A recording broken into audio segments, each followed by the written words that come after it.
All right, man. Welcome to the BS sessions. I don't need to explain why we're just the BS sessions anymore, do I, Jerry? Nah, man, if you know our scores of fans should pretty much know who we are. Hey, I think we do pretty good getting 50 downloads, man. I'm cool. It's a start. Congrats. Let's find a way. We need to up it up a bit somehow, but Now, we'll get there. we've had some episodes that were almost 200. We're Yeah. not that bad. It depends on the subject matter, I noticed. It's like ELO's not doing too good because it's like over 50 at least, but Who gives a fuck about ELO at this point? Sadly, unless you're a fan of ELO. I don't know. Yeah. Me. I mean, that's me. just well, I mean, I'm a fan Yeah. too, but that's a fact. I mean, that's what it is.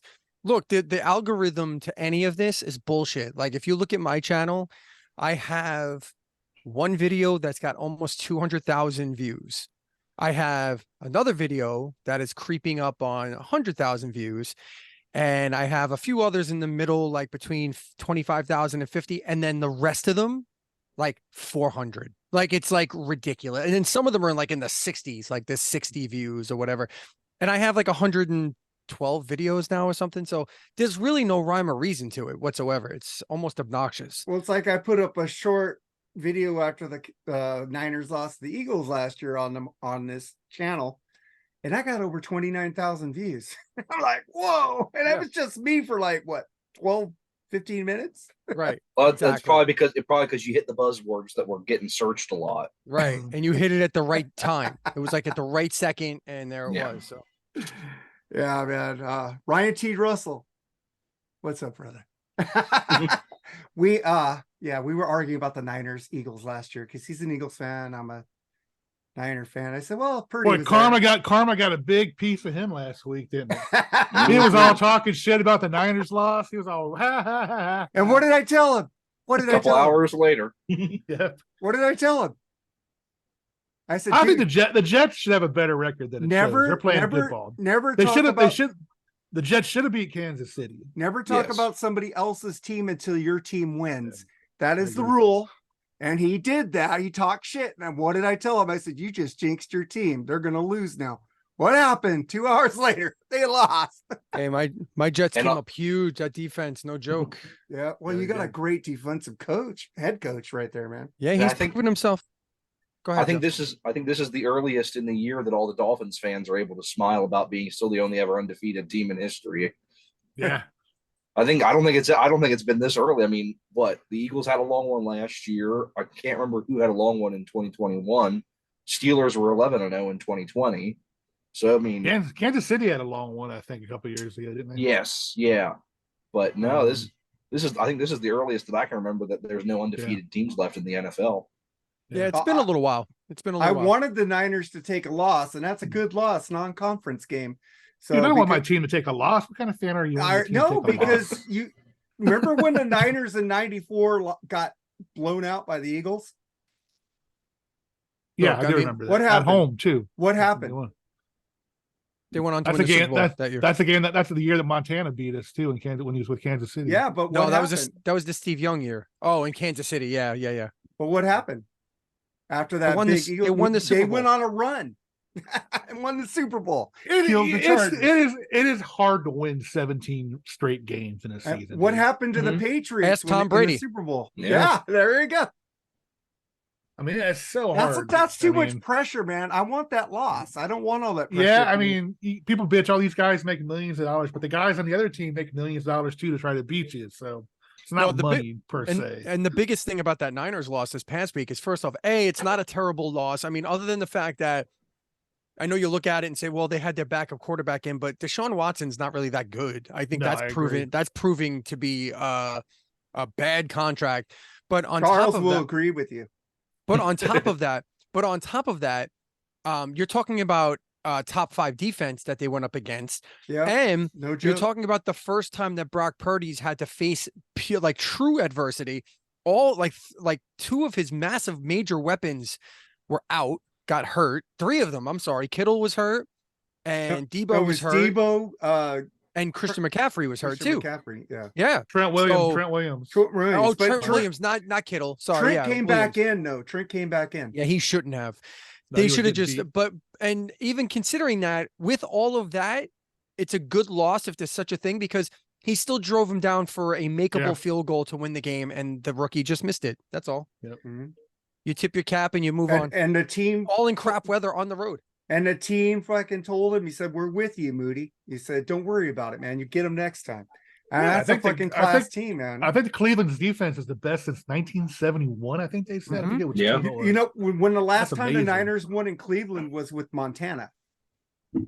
Mm-hmm. And do you know that the game, and that's even more remarkable about Sunday, is that game where the Jets beat the Eagles was the first time in their franchise history they beat the Yeah, Eagles. Yeah. that's amazing. I never knew that. That's Now we amazing, need you actually. guys to beat the Patriots. Have you beat them yet? Because they suck. It's like 13 straight or You something shit still like that. got to beat the fucking Patriots. It's the Fucking- only win the Patriots have this year, and they're fucking awful. They're They're pretty fucking bad. horrible, man. There. Yeah.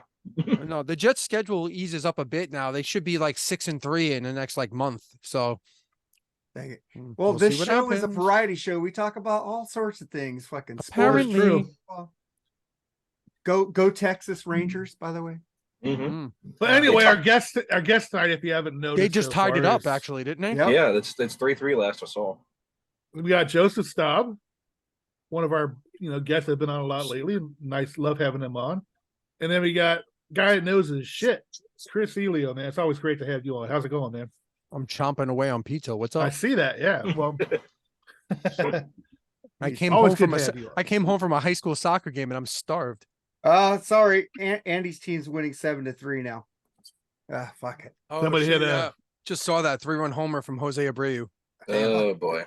Fuck that trash canner. Can't stop that dude, man. Can't stop him. Well, he is a great hitter, man. Him and Yordan Alvarez, man. You can't stop him. Andy, congratulations to your team for winning. they the haven't won it all. World They haven't won it Series. yet. As They Dan haven't been there yet. as Dan Patrick would say, you can't stop him. You can only hope to contain Hope to him. contain them. Yep. All right, man. Well, let's get to some music shit, Jerry, shall we? Sure. Let's Some do it. BS for Paul Stanley, original Oh, Kiss geez. lineup reunion doesn't make sense. Let's start with you, Jerry. Nah, really, Paul? Makes Okay, no did he give sense? an explanation? He said because it doesn't make sense right now because Yeah. He said, I think his exact thing was he didn't want to take away from the importance of what they're doing now. of the farewell tour by bringing back Ace and Peter, which Nah, geez. It's what everybody wants to see, but it's not going to happen. no. I mean, their legacy. I love Kiss. It's a shame. I mean, I really am kind of embarrassed at what they become, but it is what it is, as they always say. So, Well, okay, hold on. Let's expand on this. Because as you all know, if you've ever heard me before, I have the biggest love-hate relationship with this band in the history of the world, okay? Kiss is my first idea of fandom ever, all right? I grew up staring at Kiss Alive 2 in that open gatefold with the big stage and oh yeah, and I was like, duh, like that was like mind-blowing to me. So I love this band. And then ever since 2000, they've been an abject embarrassment. Okay. And then I went and I said my goodbyes to them this summer. I saw them at a festival. I cried a little bit and I was like, bye. This was nice. Thank you. Wonderful show. There it is, dude. He's got it right there. Boom. There's the man. Love it. So Still how the hell badass. do you Still- do that? You didn't know Kiss was going to be mentioned. so I then still He have does. my Oh, yeah, he vinyls here from a does. couple of weeks Yeah, he ago. I was gonna say he's Oh. got the poster right behind. He's got a fucking Creatures poster right behind him. So I He knows recognize. our show. He knows our show, Mark. He And knows I only Kiss. saw the corner of the poster, and I know that's from Creatures of the Night promo. So that's what that is. Oh yeah. Hey, I just So- got to say one thing. Sorry. We talk more Kiss on this fucking show than my favorite band. That's fucked up. I'm just saying that. You got to talk more Rush. Go ahead, Chris. So Well, Rush isn't in the listen, news every week. So that's right, because Rush doesn't make noise and doesn't embarrass themselves like this. So exactly. so check this out. Speaking of stupid statements, all right. The first one, the headline, it doesn't make sense. Well, Paul, I have to break it to you. I read the first line, the first quote that he is quoted in this article, and it says this quote: "This tour is a celebration of the band and the life of the band over the past 50 years, period." The next sentence says it's not a celebration of the original lineup. Whoop. That's canceling each other out right there, ain't it? Right. Mhm. And then the second part, he explains further, as important as the original lineup was, I can say that we wouldn't be here today if not for them. And we wouldn't be here today with them. Okay, I get what he's saying there. I do too. But it's But funny. that doesn't, but we're not asking you to go and make a new album with them. We're not asking you to even go on a tour with them. I think they should be at the Madison Square Garden shows. Like that's what makes sense to me. They should come out, they should do 4 songs during the encore. Done deal, Yeah. right? Mhm. That's it. Make Yep. everybody happy. People are paying thousands upon thousands of dollars to, if they're not, they will pay thousands upon thousands of dollars to see those final shows at the Garden. And especially if the original lineup is there, and they're not going to do that. So he contradicts himself in this first sentence. That's not what makes sense. See, Paul, you don't make sense. That's ultimately you're like 70 and you're showing every bit of it. Stop it. Stop with this band already. Just go away. Fucking retire. I love Yeah. you. Retire. Charles Just go goes, away. go to the couch. Just stop. Fucking stop. Go paint. Go back to your paintings. All right. God damn. What do you think God, about that, Joseph? I'd rather him put out a new Soul Station album at this point. I don't even. I'm tired of. I'm tired. It's Kiss is one of my all-time favorite bands, and I'm tired. I can't deal with it anymore. I just don't even know. And it's sad that I, being as young as I am, never got to see Kiss. I got to see this version of Kiss, unfortunately, as the Sonic Boom tour. What a shit show that was. But unfortunately, I never got to see Kiss, and I'm fine with that if they just go away. I'm tired of it. I don't need to hear them anymore. I don't need to see them on headlines anymore. You've made enough money. You've bilked your fans. I'm still freaking buying these stupid freaking alt the soundboard bullshit. Yeah, I am too. So you don't think that Gene and Paul will replace themselves with anybody? God no. They've been saying that for years, just trying to defend the fact that Tommy Thayer and Eric Singer are wearing Exactly. Ace and Peter's makeup. That's all it is. Didn't Gene That's all it Simmons' is. son just release a song? Paul's son. Paul's son. Okay, I don't want to hear it. Is it No, good? I have no intention of listening to it. But I'm just asking. no, is he the already same lip syncing? Probably. It's the excuse they've been giving for years, just so people stop asking them about Tommy and Eric wearing the makeup. That's all it is. There will never be a Kiss without Gene or Paul. That's it. Maybe Paul Stanley's son, instead of making the album, he used AI and made an AI album.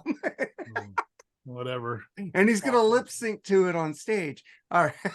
I'm just joking, man. I mean, I said my goodbyes to this band twice, and after I saw them in May, and it was a good show, man. Like, look, I've been railing on Paul as a singer myself, as someone who deifies Paul Stanley as a singer, and as one of my musical heroes. He's been dog shit since 2002. I was really worried going to see him what it was going to sound like. And he had some rough moments, I'm not going to lie. But the majority of the show, he pulled it out. It was good. It was a 65,000, people, festival crowd. So I guess he pulled out all the stops. It was wonderful. Said my goodbyes. It was general admission, so I was like right up against the stage. It was awesome. It was awesome. I don't want to talk about them ever again. Like, I just want to be done. I just want to be done. So the next topic, if we're going to bring that shit up, because there was another one. We're done, man, with that. Wasn't there another one? No. Wasn't there No, I didn't. About them suing? Wasn't there one about them suing? I wasn't going to bring that because everybody's good. talking about that already. Fuck that shit.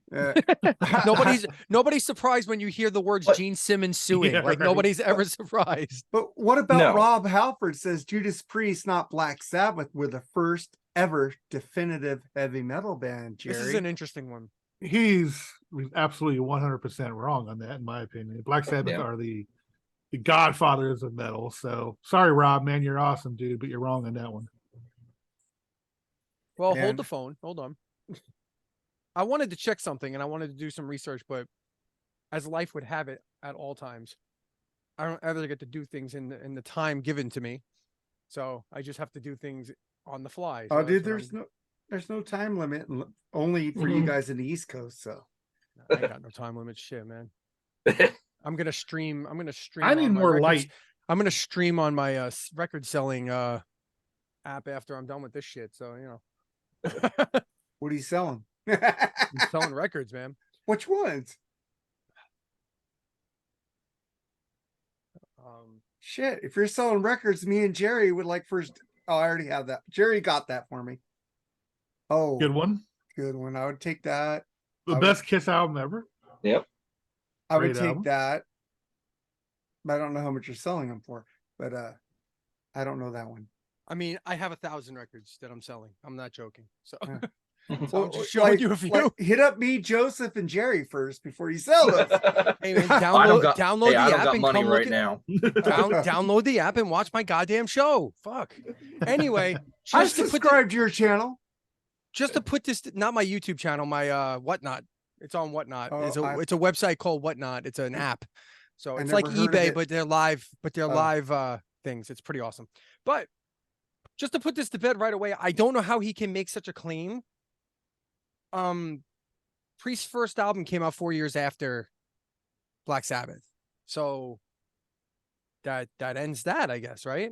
Yeah. Well, Halford didn't even 'cause join it- Priest until 'cause they wore 1973. Because they wore leather. I don't know. And No, Priest, but- well, so did Tony Iommi in the early 70s. So. That's true. I mean, is it again? Where is this? Okay, I got to see the article because I want to see the explanation. That's the thing. I want to see where these guys come up with this idea that, like, that these things are true, because, like, where does he, what's the grounds? Like, what's the grounds? Is it because, like, Black Sabbath was like more of a doom metal or a doom music, or were they more rock and roll or psychedelic rock? Maybe, like, is that his angle? And that Judas Priest was more straight metal sounding, But I like more mean, of a punk they Rock weren't- and roll they was weren't just initially. hard rock, man. No, Yeah, they That wasn't weren't metal. They were like rock, right? They Like, were yeah, I rock. thought Yeah, rock they and were roll totally was rock. like, yeah. Yeah. But that's a great album, though. But No, they, No, it's not. No, like I don't. rock I and roll? disagree. I like rock Yeah, and I roll. disagree. I don't like the early Priest at all. But Oh, I love it. wait, hold on. Rob Halford. But their later stuff is the best, starting with fucking Unleashed in the East. Okay, here, Metal Injection. But, like, yeah, I mean, to me, Judas Priest's catalog doesn't take a turn for the fantastic until, like, I mean, Sad Wings of Destiny is pretty awesome. Yeah.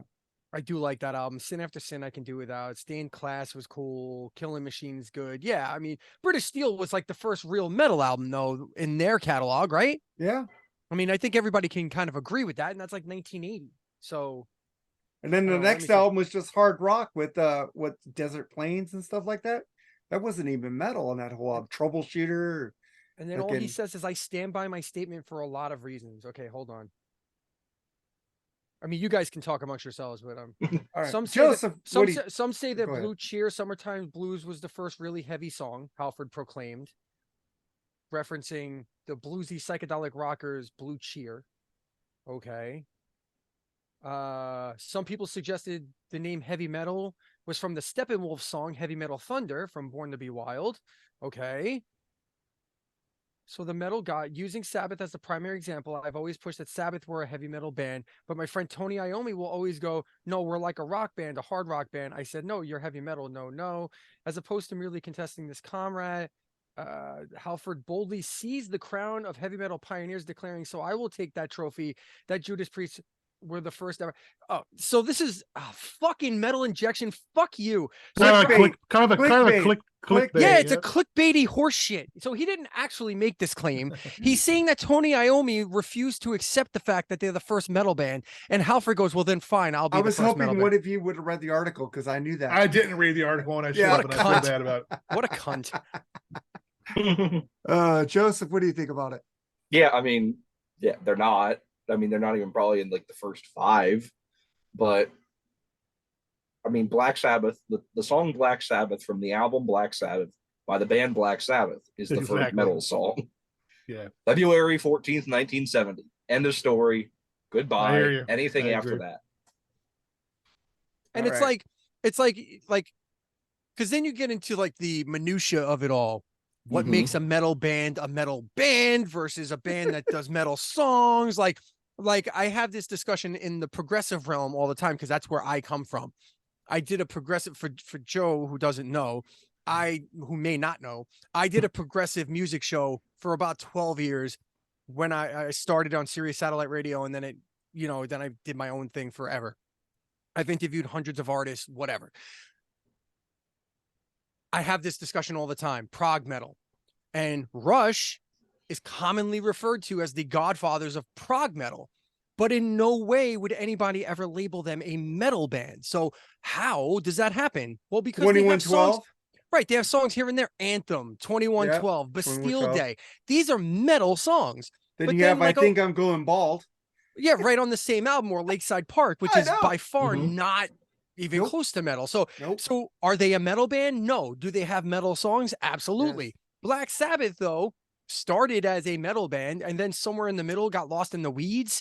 And then Dio hit them and then they became a fucking metal band again. And then, so whatever, man. I hate the labels. The genres Oh, and the yeah. subgenres drive me bananas. Oh, we had this discussion of what was it last week or the week before about the term grunge and how that doesn't even exist. No. I mean, It's a style, like hair metal. it's grunge. Yes, exactly. I mean, you look at the big four of grunge, none of them sound even remotely alike. Right. There is It's no true. musical similarity between any of them. It's true. And- The closest two would be like Alice in Chains and Soundgarden. That's it. Oh yeah, and they're metal bands. And they love And Black Sabbath. And that's the thing is the two of them are the closest sounding, and they're the closest sounding to metal. Yeah. Like And think about like who Alice in Chains and Soundgarden toured with. Okay, Mhm. Soundgarden toured with Skid Row and Pantera early on, and Alice in Chains opened for the Clash of the Titans tour with Mhm. Anthrax and Slayer and fucking Megadeth. Okay, and look who Alice in Chains plays with today. Alice in Chains plays with Korn. Alice in Chains plays with heavy bands. Mhm. They don't play with whoever God forsaken Pearl Jam plays with. And I think they play with themselves, honestly. Yeah. Well, Eddie Vedder's should been have been on playing my with- list tonight.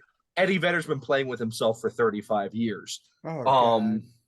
We'll get to that in a little bit. Oh, Self-congratulatory- no. Self-congratulatory Spoiler alert. guy. No. It looks like I'm I'm gonna have to sad change. now. Wait, hold on. It looks like I'm gonna have to change one of these bands on my list. Uh-huh. Fuck. Yeah, Oh, me too. I think fuck so you too. too. Uh-huh. But anyway, the genre labeling is just, it's a mess. I mean, you deal with, and then the worst part about the genre labeling, you get into people who, well, I don't like this genre, so therefore I'm immediately excluding this band. Yeah. I saw Steve Hackett live last Sunday. The Dude. amount of genres that crossed You're talking to in Mr. one show Progressive right there. was I would insane. love to see Steve Hackett. Fuck. It was amazing. It was one of the best shows I've ever been to in my life. But the amount of genres that 2.5 hours crossed is insane. And I was talking to Charles about this on Facebook a couple of days ago. He was saying, "Yeah, I probably wouldn't like any of it, but great. I'm glad you really enjoyed it." And I'm like, "Dude, listen to the Devil's Cathedral and get back to me." And I'm Yeah. like, No, I'll tell you right now, the Steve Hackett thing is interesting because some of the most insufferable fans you'll ever find in your life are Genesis fans. "Oh, But the ones I love the most are the ones like you got the ones that go, I love the Gabriel Genesis. And then you have the ones that go, I love the Phil Collins Genesis. And then you have the ones that go, fuck all y'all. I like the Steve Hackett Genesis. there it is. There it is." I love all eras of Genesis except the first album. There you go. But yeah, let's get this. We'll save the Genesis discussion till Saturday. Dude, Yeah. that's a fucking Well, headache, that's man. going to be 7 weeks from now because that's a older episode coming up. So calm down, Cherry. Hold your shit. All right, man. But let's get to something, man. What Let's is get going to a on? movie thing because this is one of my favorite movies of all time, Alien. And Prometheus was cool. Yeah, the sequel to Prometheus was And then we get to now, Ridley Scott has seen a director's cut of Alien Romulus, the new Alien film from Fade Alvarez, set to release in August 2024. Alvarez was terrified waiting for Ridley's reaction. He says Ridley told him, Freed, what can I say? It's fucking great. The dialogue is great. What do you think about that, Jerry? Well, like the Terminator, I'll probably watch it because I keep hoping every time one of those come out, it's going to be a really good one. But every time I get disappointed, so yeah, I'm going to have to watch it because it's one of my favorite franchises. I don't think without Sigourney Weaver. She's not going to be in it, correct? I don't No. think so. So I don't think it's really Well, gonna be Prometheus a was cool. true alien. I It kept was hoping a they would. prequel. It was a prequel. I hope they Yeah. would combine. I hope they would eventually end up because it how showed how that Alien ship started got out. there in Alien. Yeah, That's cool. right. Yeah. I mean, I'll definitely watch it because I am an Alien fan, but I plan on being disappointed again. So, But Ridley No. Scott is saying it's fucking great. The dialogue. He's talking Yeah. about the dialogue though. dude, they brought But back Linda Hamilton for the last Terminator movie. It was all right. It wasn't terrible, but it They took brought Ridley Arnold Scott- too. But Ridley Scott's done a bunch of stupid, and James stupid Cameron movies. and it So was a Yes. James Let's- Cameron movie. Done. Let's not pretend that Ridley Scott is infallible. I know. yeah, But But with I that being think, said- I, that think, being I said, think I think he Alien- is infallible on the Alien movie though. But Alien was All fucking right. incredible. That Yes, movie he was in. awesome. So he was infallible for one movie. 40 fucking years ago. Yeah, He, yeah, he 'cause was James infa- Cameron and James Cameron did Aliens. That's right. Yeah, so he, yeah. he was Aliens. infallible. He was infallible for one movie, and then another movie that they've released 50 different cuts of.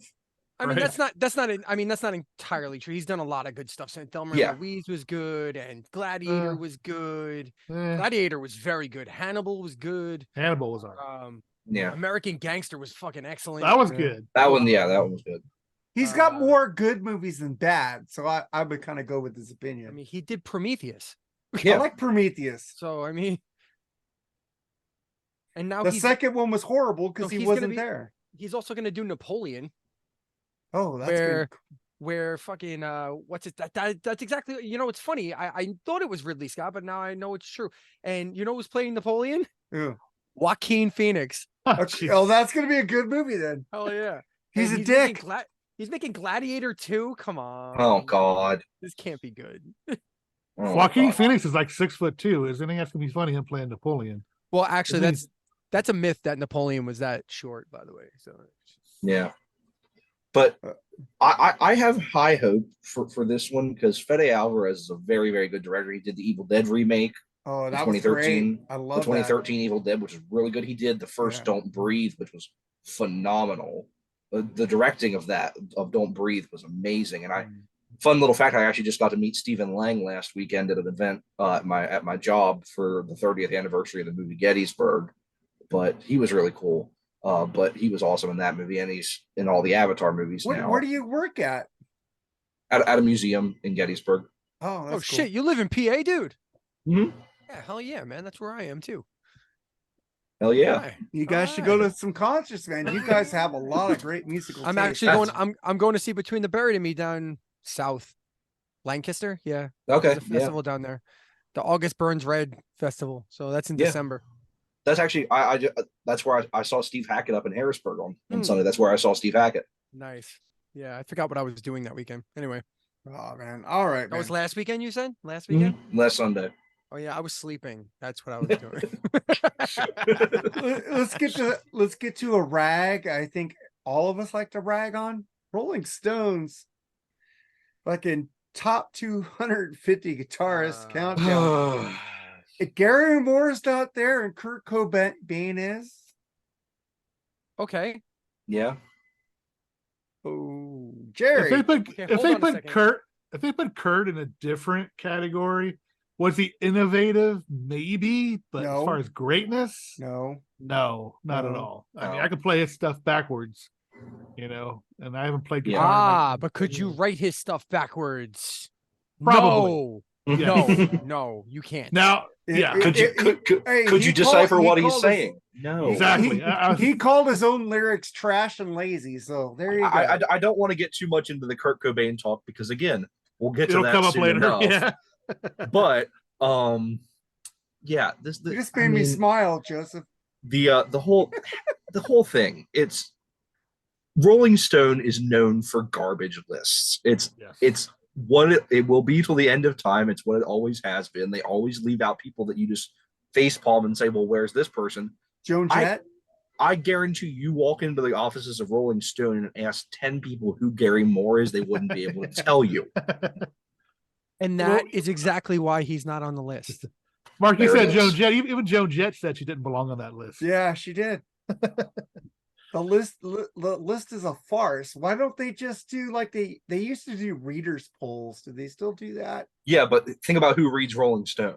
Idiots. I mean, are any of them musicians that work there? So it's like, No, no, it's the same people that vote for the Rock and Roll Hall of Fame. That's Idiots? what it is. Well, actually, we're getting more. We got Judas Priest voting now, so that's kind of cool. are they allowed to vote? Because they were like, No, they are allowed to vote. Once you're in, Oh, you okay. can vote. You have a vote. But even we're even, getting even more with metal people. the in there. award, even with that, because they weren't actually inducted as performers, they were inducted Yeah. with the You know, the whatever Rock and award Roll it Hall of Fame was cool until Jan Wiener started getting a fucking ego. They did induct the right people at the right time in the beginning, and then the cool they just thing- speared off, man. The only thing I really like about the Rock and Roll Hall of Fame is you get to see a chance of a band reuniting and playing a couple songs. Mhm. Other Or than you that, I see- don't really, Or I you don't really see care Kiss for it. becoming dicks and don't want to perform with anybody. becoming. You act like it hadn't been that way for 30 years. Therefore, the fans, thing, aren't they? The thing with the Rock and Roll Hall of Fame is it was good until they started getting to a point where they would have had to start inducting bands that they didn't want to.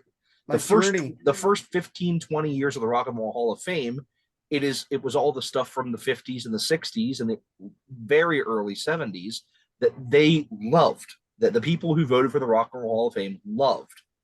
Then by the late 90s, get into the early 2000s, who's hitting the 25-year mark that they talk about, that you become eligible for the Rock and Roll Hall of Fame? Who's starting to become eligible? Journey, Boston, Foreigner, Kiss, Black Sabbath, all these different bands that the magazines hate and that the people who vote for the Rock and Roll Hall of Fame hate.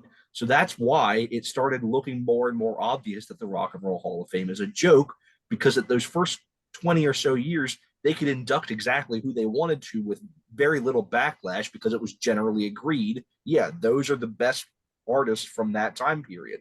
Yeah. Then they start getting into the people that the fans really like, but the critics and the magazines have always hated, and they're never going to vote for them. And so that's when you start to realize what a shit show that thing is. Well, it's like doing Motley- that fan poll. Why do they even have that if it doesn't mean anything? You know what? You know That what I'm Motley saying? mean Crue something. wins every year, right? Yeah. Motley Crue is winning. Right, but that it only fan counts poll. as it only It counts as 25 one vote. Yeah, Yeah. it's like 25% or something No, small. I'm talking like about that. when you go to But the like- Rock and Roll Hall of Fame, they have a vote of bands that want in the Right. Rock and Roll Hall of Fame. Motley Crue is always number one. Iron So- Maiden too. Iron Maiden. Iron So Maiden this- too, yeah. So there's two things to think about here. Number one is that they can't induct all the bands that clearly deserve to be in there all at once. So it's going to take time. Like it's what bothers me more than anything else is that it's not the fact that Iron Maiden's not in the Rock and Roll Hall of Fame. It's that the bands that are there before them. So Yes. it's the order of things. Like how the fuck does like how would Rage Against, like I love Rage Against the Machine. They're one of my favorite bands. They but haven't how would got they in make- yet, dude. But They yeah, but they how? just got inducted this But they're year. damn closer than No, they didn't get inducted this year. I thought they did. No, they didn't get. I'm not 100% sure. But Foo Fighters They're is on the in too. list. Yeah, Mark, Well, they're Foo on the Fighters- list this year. The ceremony's next month. They're on the list for this year. I thought they weren't. Okay, No, well, they in any are. case, regardless Well, of you that, know what? they're Tom way- Morello rules. So there you go. but regardless of that, how do they make it before Iron Maiden or before Right. Motorhead or before? Like these are bands that preceded them and absolutely influenced them. So- Motorhead, who has Yeah. never even once been nominated. You know? Right. So They that's what are in bugs a me- heavy metal so- Hall of Fame. So that's what bugs me more than anything, right? That's number one. Number two, in every single Hall of Fame from sports or any place that gives like awards from sports to movies to music, there's always a genre or a position that gets shit on. Okay. In baseball, it's relievers. There's very few relievers in the Baseball Hall of Fame. There's like the best of the best, a Bruce Sutter, a Dennis Eckersley. That's about it. Like there's not a lot. In hockey, goons. There are some goons that were actually good players, but because they beat the shit out of people, that's what they were remembered for. In football, kickers. Like what are there 3 in the Yeah. Football Hall of Fame? And in movies, horror movies get shit on constantly. I But think some of the most, I think there'll be but s- 4 with that the Raider kicker. probably, Comedies, but comedies so- too get shit on. comedies and horror get absolutely shit canned, even though they're some of the most brilliant movies ever made. And in music, it's metal all the fucking time. Metal Any always Mel gets shit Brooks on. movie is a So- fucking Oscar winner, man. Come on. Right. So the reality of the situation is that when you're dealing with the Rock and Roll Hall of Fame, especially when people have this misconception, and I don't want to go down this road because I am sure I'm going to get pushback from all 3 of you on this one, but rap and hip hop and R&B and all those things, those artists deserve to be in the Rock and Roll Hall of Fame because rock and roll is all music. It's pop. That's what rock and roll was called before it was called pop. I've It was said called that, but rock and roll. But I So think if some you- rappers so- don't. Some so if you, rappers well, do. if you don't like the rapper because of their style or because of their output, then that's a different story. But those people who say rap doesn't belong in the Rock and Roll Hall of Fame, well, they do. Stop it. You're a crybaby. Beastie Boys run DMC. Right. But what I'm getting at is that if you want to, like, there should be a metal Hall of Fame. There's a country Hall of Fame. There is a Metal Hall of Fame. Right, but it I should be think more it's prominent. Revolver, right? Revolver magazine has a. Oh yeah, heavy the Golden Gods. The Golden Gods, yeah. Yeah. So that's my first point. So wrapping up the Rock and Roll Hall of Fame thing, that's my first point. But the second thing is I was looking at this Rolling Stone article, and again, just like everything else, I like to read what goes into these things. And their criteria was you had to play 6 strings. So that's number 1. So no like harpsichord and no fucking, ukulele players. But the other thing was in making the list, they valued heaviness over tastiness, feel over polish, invention over refinement, risk takers and originators more than technicians. So that's why Boston is in there, no, right? so that's why Kurt Cobain is in there and Gary Moore isn't. Because Gary Moore, by all accounts, is a better guitarist than Kurt Cobain in a traditional sense. But Kurt Cobain is a heavy ass guitarist with feel over polish, with invention over refinement, and he was definitely a risk taker and an originator. So Tom Schultz, the inventor of the fuzz box, was not an originator in Boston. Okay. I'm like confused. I was an MIT graduate. Boston. Mark, we don't understand what you're trying. What those, trying to make those with first that? 2 Boston albums are very different than anything that was coming out at that time. I'm just saying, Mark, dude, you're they played stating AOR facts. rock, You're dude. stating facts. No, Boston played AOR rock, dude. They played Yes. like arena rock. There was nothing original Dude, about the Boston, and shit they're was wonderful. sound. No. What do you mean wrong? Wrong, dude. Tom Schultz That invented so much sound- guitar technology. Man. Nah, that sound in the 70s when that came out was so different from what was going on, man. Way Everybody different. will say that. Way different, man. Absolutely. dude. Everyone would say that. Okay. And there's there you go. still Smoking nobody. more than a There's feeling. still nobody Catch that. a ride. There's still nobody that can sound like Tom Schultz in this. guitar Nobody player. sounds It's like it. amazing. He invented technology One of the most- for one what of the most guitarists innovative- use today, like Eddie Van Halen. One of the most innovative musicians of all time. Did you just hear what I said? He invented technology I for the heard- I guitarist heard that what Eddie you Van said. Halen's done. I heard what you said. Just I as had a much. Rockman too. Rockmans were cool as hell, And dude. and I you wish I seem still to- had mine. You seem to misunderstand me, but like what I'm getting at here is REO Speedwagon came out at the same time. Journey was around at the same Oh time. fuck! I love REO Um, Speedwagon more than Boston. I just saying. No, but what I'm saying is that Gary Boston was Richrath fantastic. rules. I'm not shitting on Boston. But they're not in the Hall of Fame. But they were innovative at that time. But they They discount really them weren't though. because they think they were. Dude, they were nobody part of- sounded like more than a feeling. they were They were had part of- breaks and fucking bridges in that fucking song, dude. they were part Like, of they were part of a bigger rock sound. and roll band. Bad, Come on, Bad man. No. Company was- Hold on. Bad I see Company what- was I s- around. Foreigner see was what Long Chris around. said. time. It's been I- such no. a long time. I'm sorry, God man. I dang, that disagree. song to It's called- fucking- Triumph was Yeah, around. no. I heard what Triumph Chris is saying. rules, dude. I They're love being- Triumph they're- better than all They're those being bands. they're being lumped in because of that time period. with all Yes, those they things. are. Like grunge. Like grunge. Exactly. I hear what you're Exactly. saying now, Chris. I hear what you're So saying now. I'm not saying they're shit or anything. What I'm saying is that the reason why you're not hearing about, because I got to be honest with you, like I know who Boston is. I know everything about Boston. I love that band. The first album, every song is a banger. Every song I heard on classic rock radio as a child constantly. You just couldn't get away from it.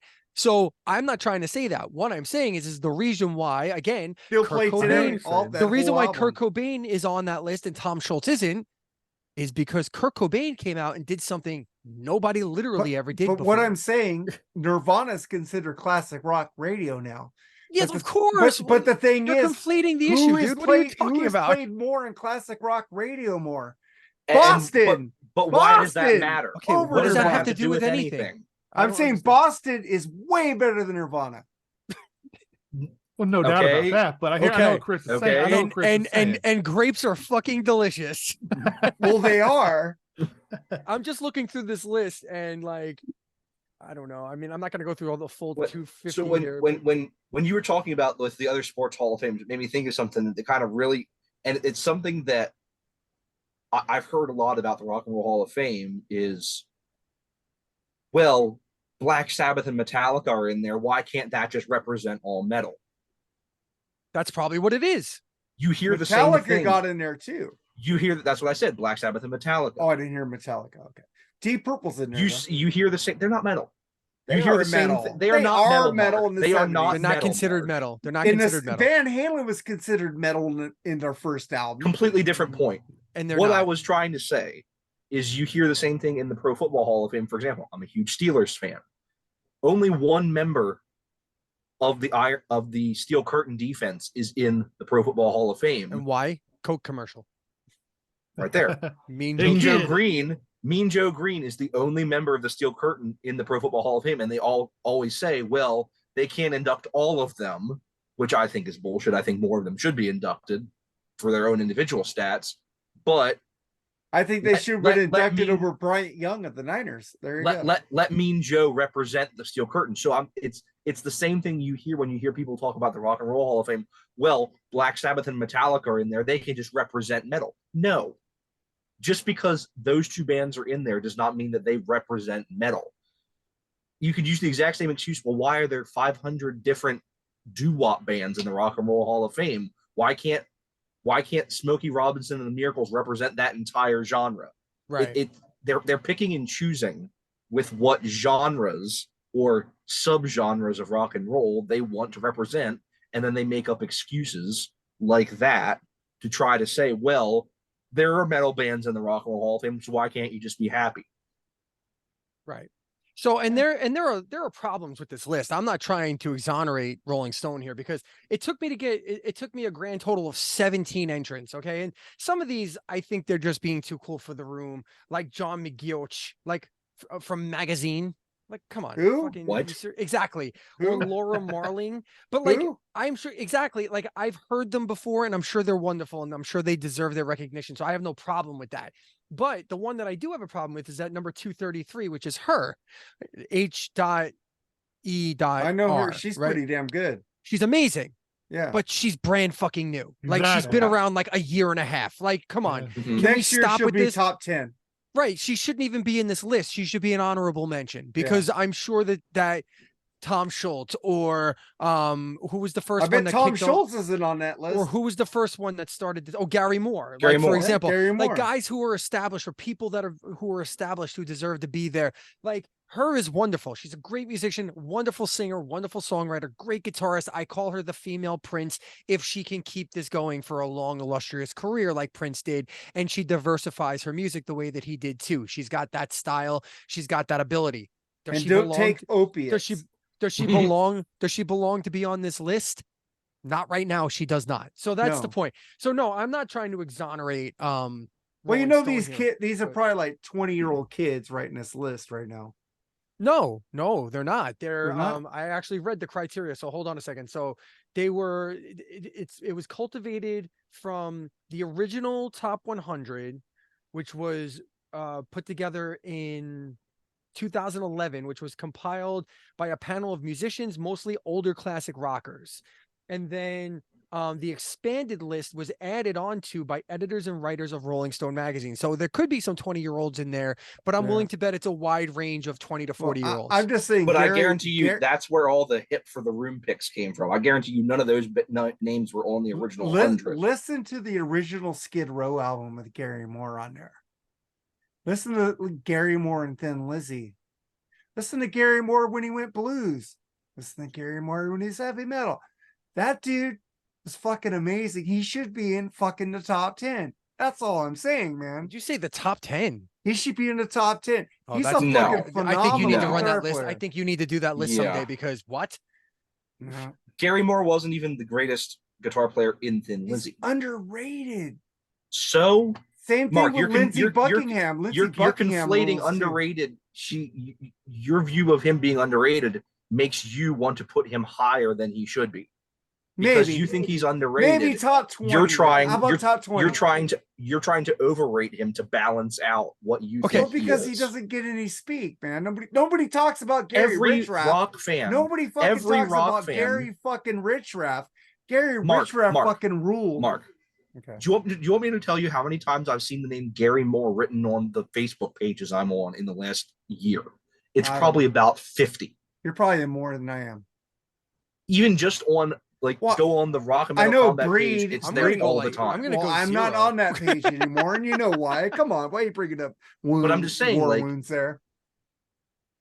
Vince It Vince shouldn't- Gill is on the list. I mean, come on. It shouldn't matter because the music fans know Vince who- Gill's a country is- guy though.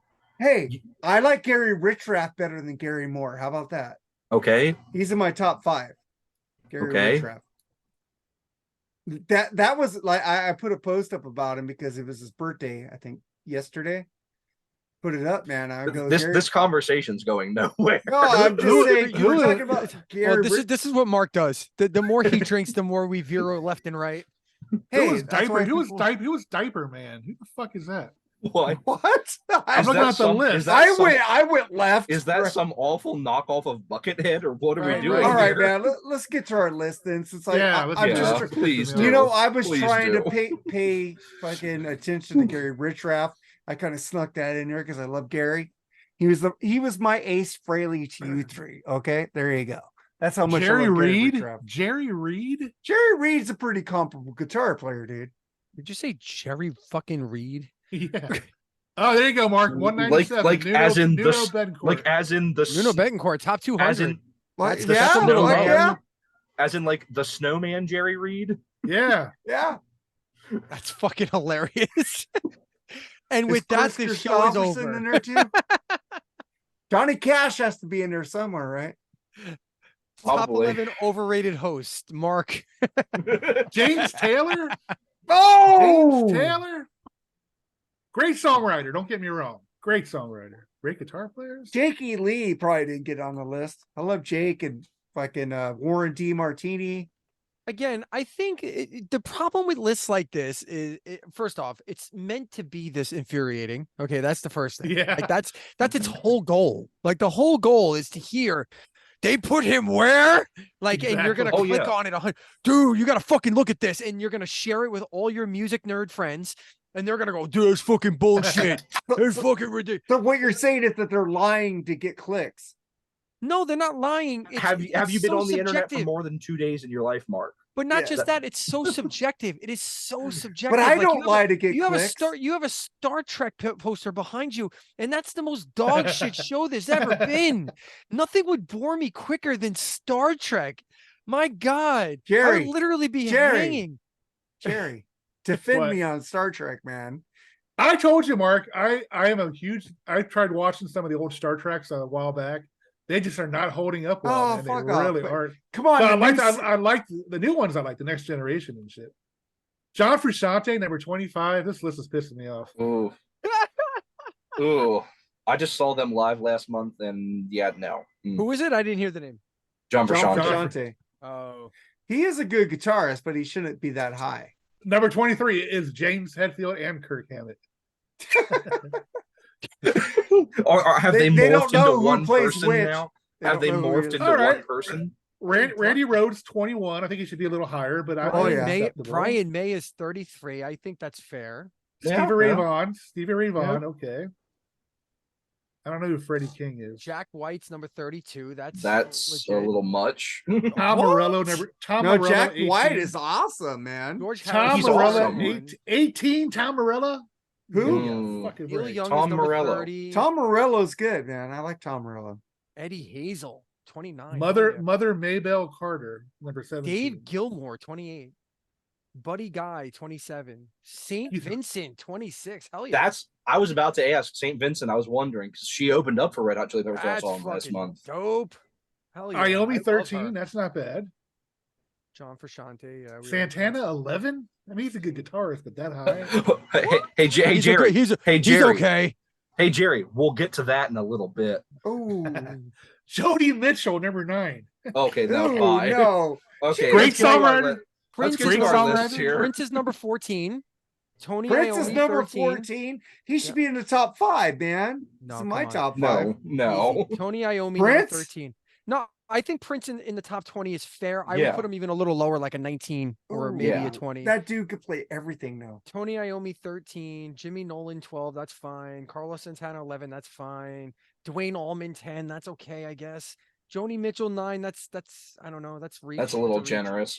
BB King at an 8, that's okay. Nile Rodgers at Berry. 7, that's fine. Rogers rules. Sister Rosetta Tharpe.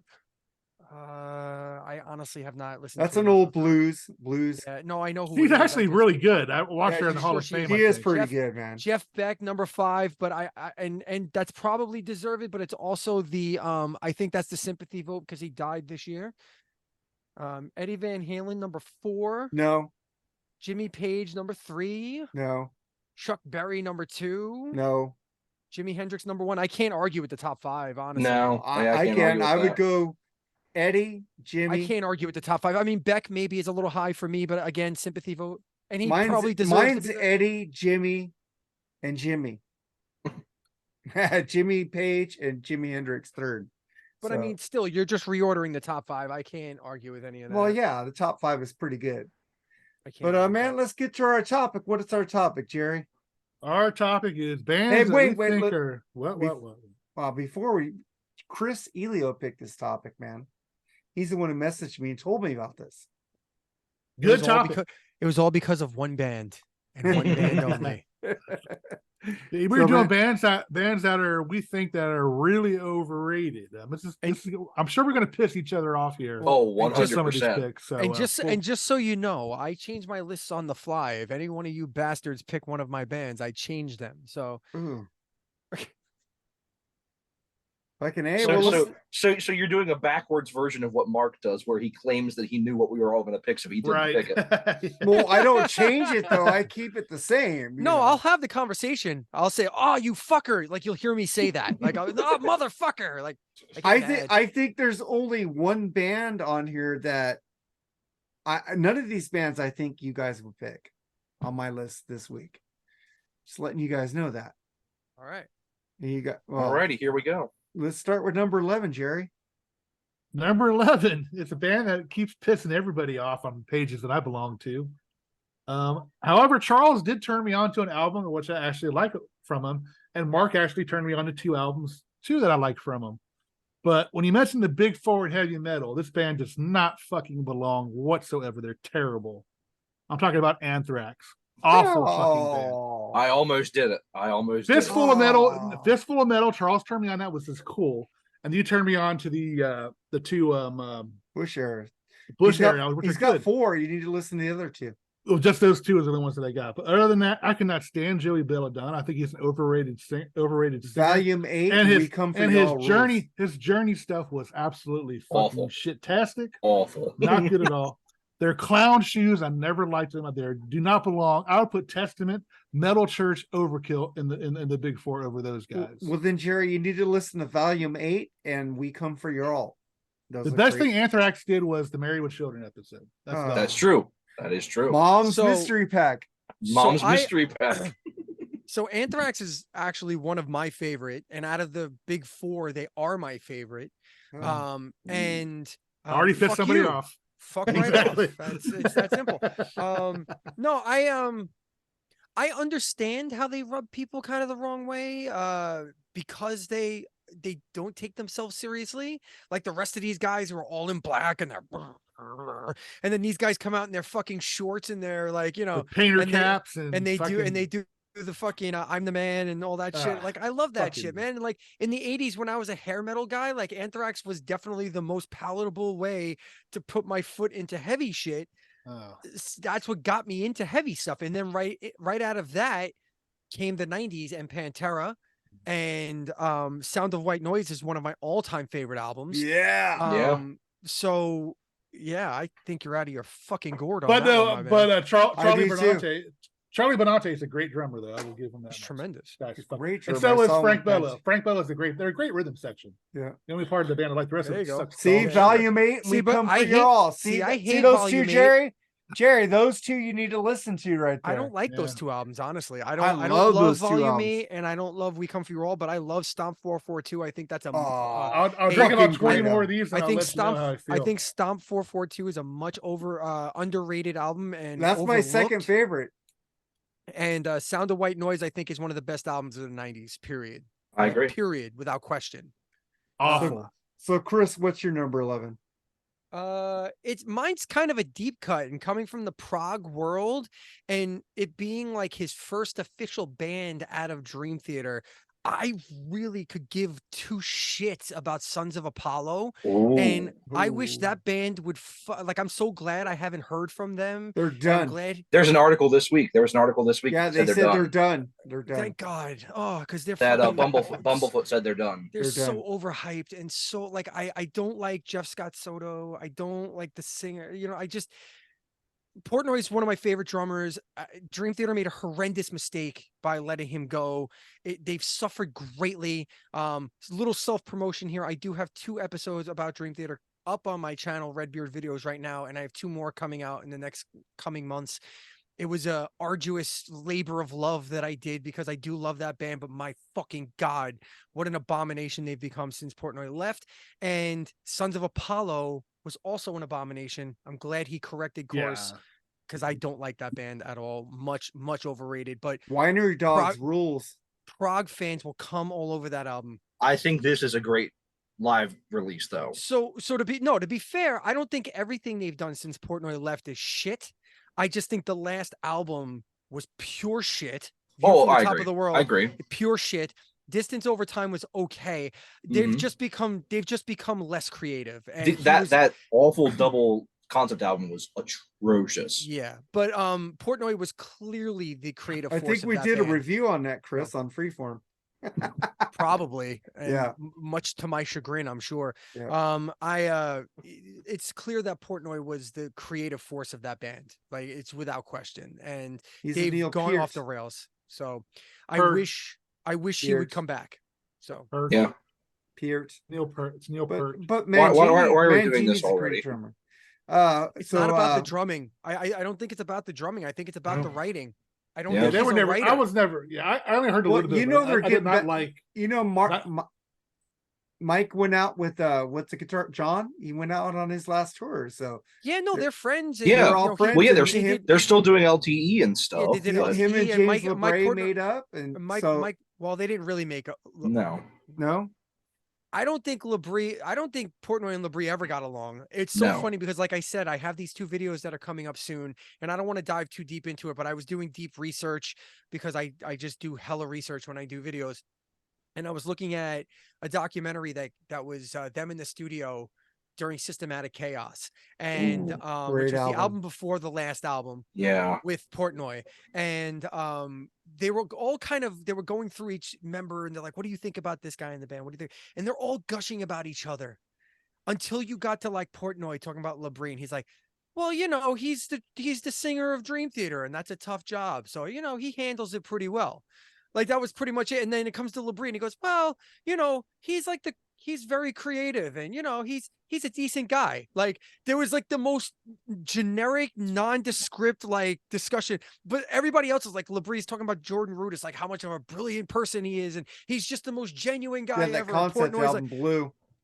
Yeah, no, it's That shit. was I can with go on about him. Dream Theater for about 5 fucking hours. So Yeah, let's don't do that, man. Well, move on. the one thing I will say, and I think it's funny, is the rest of the band stuck with Labrie when he had his vocal problems in the late 90s. As soon as Portnoy said he got burned out and wanted to take a break.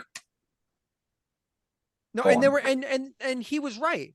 If you look at everything that's happened, first off, again, deep analysis. Just if you're a Dream Theater fan, anybody in the room, go listen to Images and Words, right? Their first album. and then go listen to Dramatic Turn of Events. And if you tell me that you don't hear a lot of similarities between those two albums, you're not really listening. And I think Portnoy heard that when they were writing the album, when they were kicking ideas around. He goes, "Hey, you know what, guys? I think we need a break. We're getting a little stale here. It's time to do a little different thing. So let's go take a few years off. We'll come back, reconvene." No, no, no. That's what it is, man. It's what it is. That's why bands are impossible to keep together. So, hey, Rush even almost broke up in the 90s. So before Neil Peart's tragedies, right after Presto, they almost broke up. So there you go. Anyway. Right. So what's your moving number on. 11, Joseph? Alrighty, so as I often do with my lists, I thought way too much about it, and I divided this list into two halves. The first half is bands that I really like, but I think are very overrated. The second half of this list, the top half, is bands that I cannot stand, and I don't understand at all why they are popular. And so, starting this list, I'm going to ease into it because it's bands that I truly do love, but I think are just very overrated. And I almost put Kiss on this list. I almost did it. I almost did it. But for me, there's enough of a balance in the world for every Kiss tard that says how Kiss is the greatest band that's ever existed and they've never done anything wrong. There's an equal amount of people out there that think Kiss has never released a good album in their entire career, and that if they weren't a band with makeup on, they would be nothing, and that they're musically trash. So it kind of balances it out. The first band on my list, I think it's a lot of the same thing with Kiss. It's a lot of image, and I've had this discussion with some people online recently. If it weren't for their image, they wouldn't be popular, and they have an insane rabid fan base that will love literally anything they do, but they don't have that pushback that Kiss does to kind of even it out, and that's Iron Maiden. I think Iron Maiden is one of the most overrated metal bands of all time. I think that if you put them against almost any of their contemporaries, I was gonna say put your fingers on your ears, Jerry, for a while. Well, me too. I'm kind of offended right now. So go ahead. If you put them against almost any of their contemporaries, their discography does not stand up even remotely. Oh God, no! I think they haven't released a truly take great out album. the Blaze Bailey albums. I don't think they've released a truly great album since. I am tired of the Blaze. I'm tired of the Blaze bashing, man. Guy fucking rules. Yeah. Well, and then you like the discography thing better than I do. So here's my thing.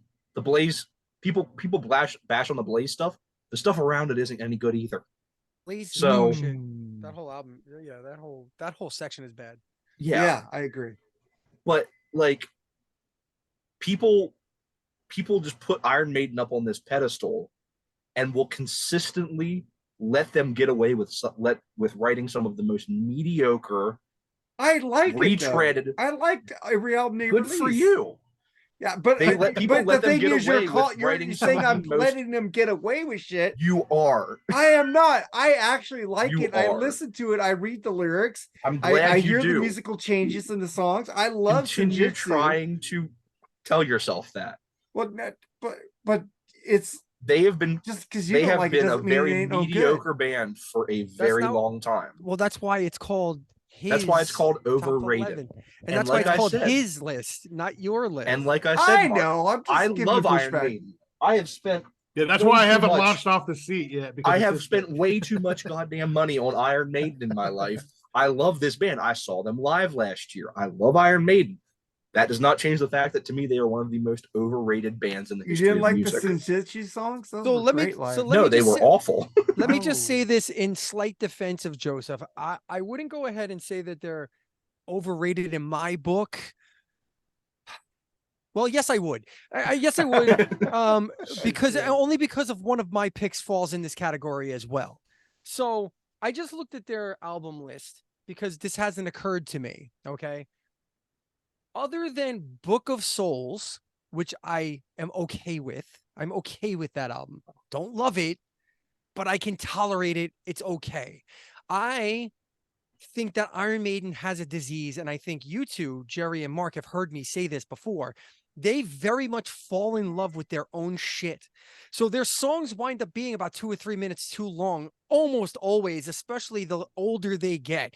They get really in love with. Well, I like jam bands, so that's why I like it. Oh, dude, I mean, a matter of life. they're and not death, even that album jam- fucking rules. Oh, But fuck they're yeah. not even but they're not even jamming. They're just fucking like All right, galloping. but Chris, You know, and that's okay. Wait, hold on. So let me just finish it. Let me finish my statement, and then Sure. because I only have one, and my statement is that if I count Book of Souls in the albums that I like and I consider good, they have as many good albums as they do bad.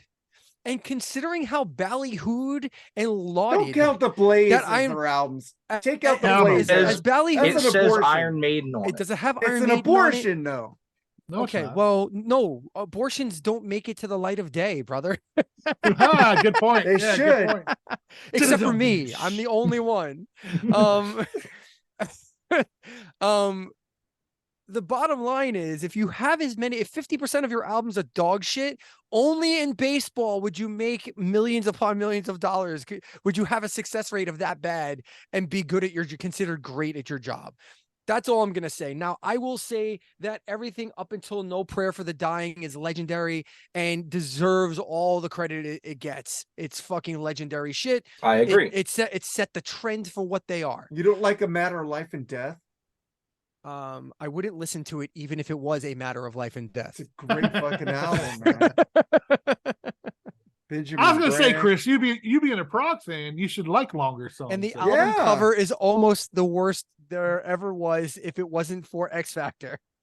Because the X Factor album cover is the worst album Nope. cover. Yeah. Nope. In Nope. Mm-mm. That one's okay. Dude, That was- grab the X Factor one right Oh, now. is Do that you have Dance it? to Death? Is that I don't Dance to have- Death? That's This is it. Dance of Death. Well, look I it don't up have on X your Factor. phone or on a computer or something. The I like X that Factor album, is by the way. literally the Spoiler. worst. Hold on. Let me see if I Oh can no, do it's this. bad. I know exactly what the cover of X Factor is. It's Hold on, bad. hold on. I need to see if I can do this now, because if I can do this. Can I do this? I don't know. What It'll cast allow to me. screen? I want to see if it'll share my screen. Hold on. Host disabled part. Okay, no, okay, I can't. Because Okay. Mark's a cunt. I don't know. I don't know these settings, man. I'm basic. All right, Mark, let's get with yours, bro. I'm Yeah, sorry, my you're num- not a cunt. You're a basic My bitch. number 11 okay, is got it. actually a band I like, but I Number- don't understand why Number they 11, sell you mean? my number 11. Yeah, you It's a said band number I 11. actually like, and I have no ill will towards, but I always felt they're kind of overrated for what they do.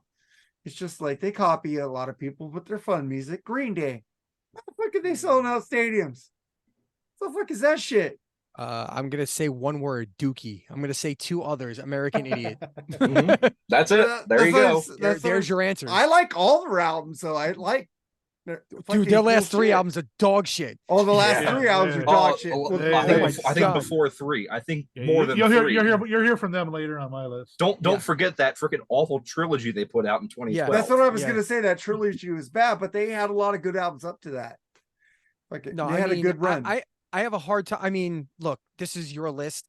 I think they're perfectly rated. I think they belong to be in the Rock and Roll Hall of Fame for what they've accomplished. I think they are pioneers of pop punk and bringing back punk for what it was, the new Cheap version Trick. of punk. I'm sorry, what? Cheap Trick. Oh, shut the fuck. What are you? What? Cheap Trick was How pop do you punk. host a music show? No, No, I'm saying Cheap Trick was pop punk before Green Day. They took a Cheap lot from Trick Cheap was Trick. power pop. There's a Yeah, difference. No, power they pop, had not their pop ori- punk. oh. Have you heard their first album? Yes. That is fucking punk. Pop. That's pop punk. That's Weezer shit. Weezer's not Punk pop ba- punk Weezer's either. not pop punk. Yes, they are. No, Weezer or punk? Nah, dude, even I know that. I'm not a fan of them. I don't Weezer, think they're punk. pop punk. I man. Buddy fucking Holly is a Mark. punk song. Mark, I Okay, fucking love Mark, you, bro, Mark. bro. Seriously, I do. You're No, fucking but amazing.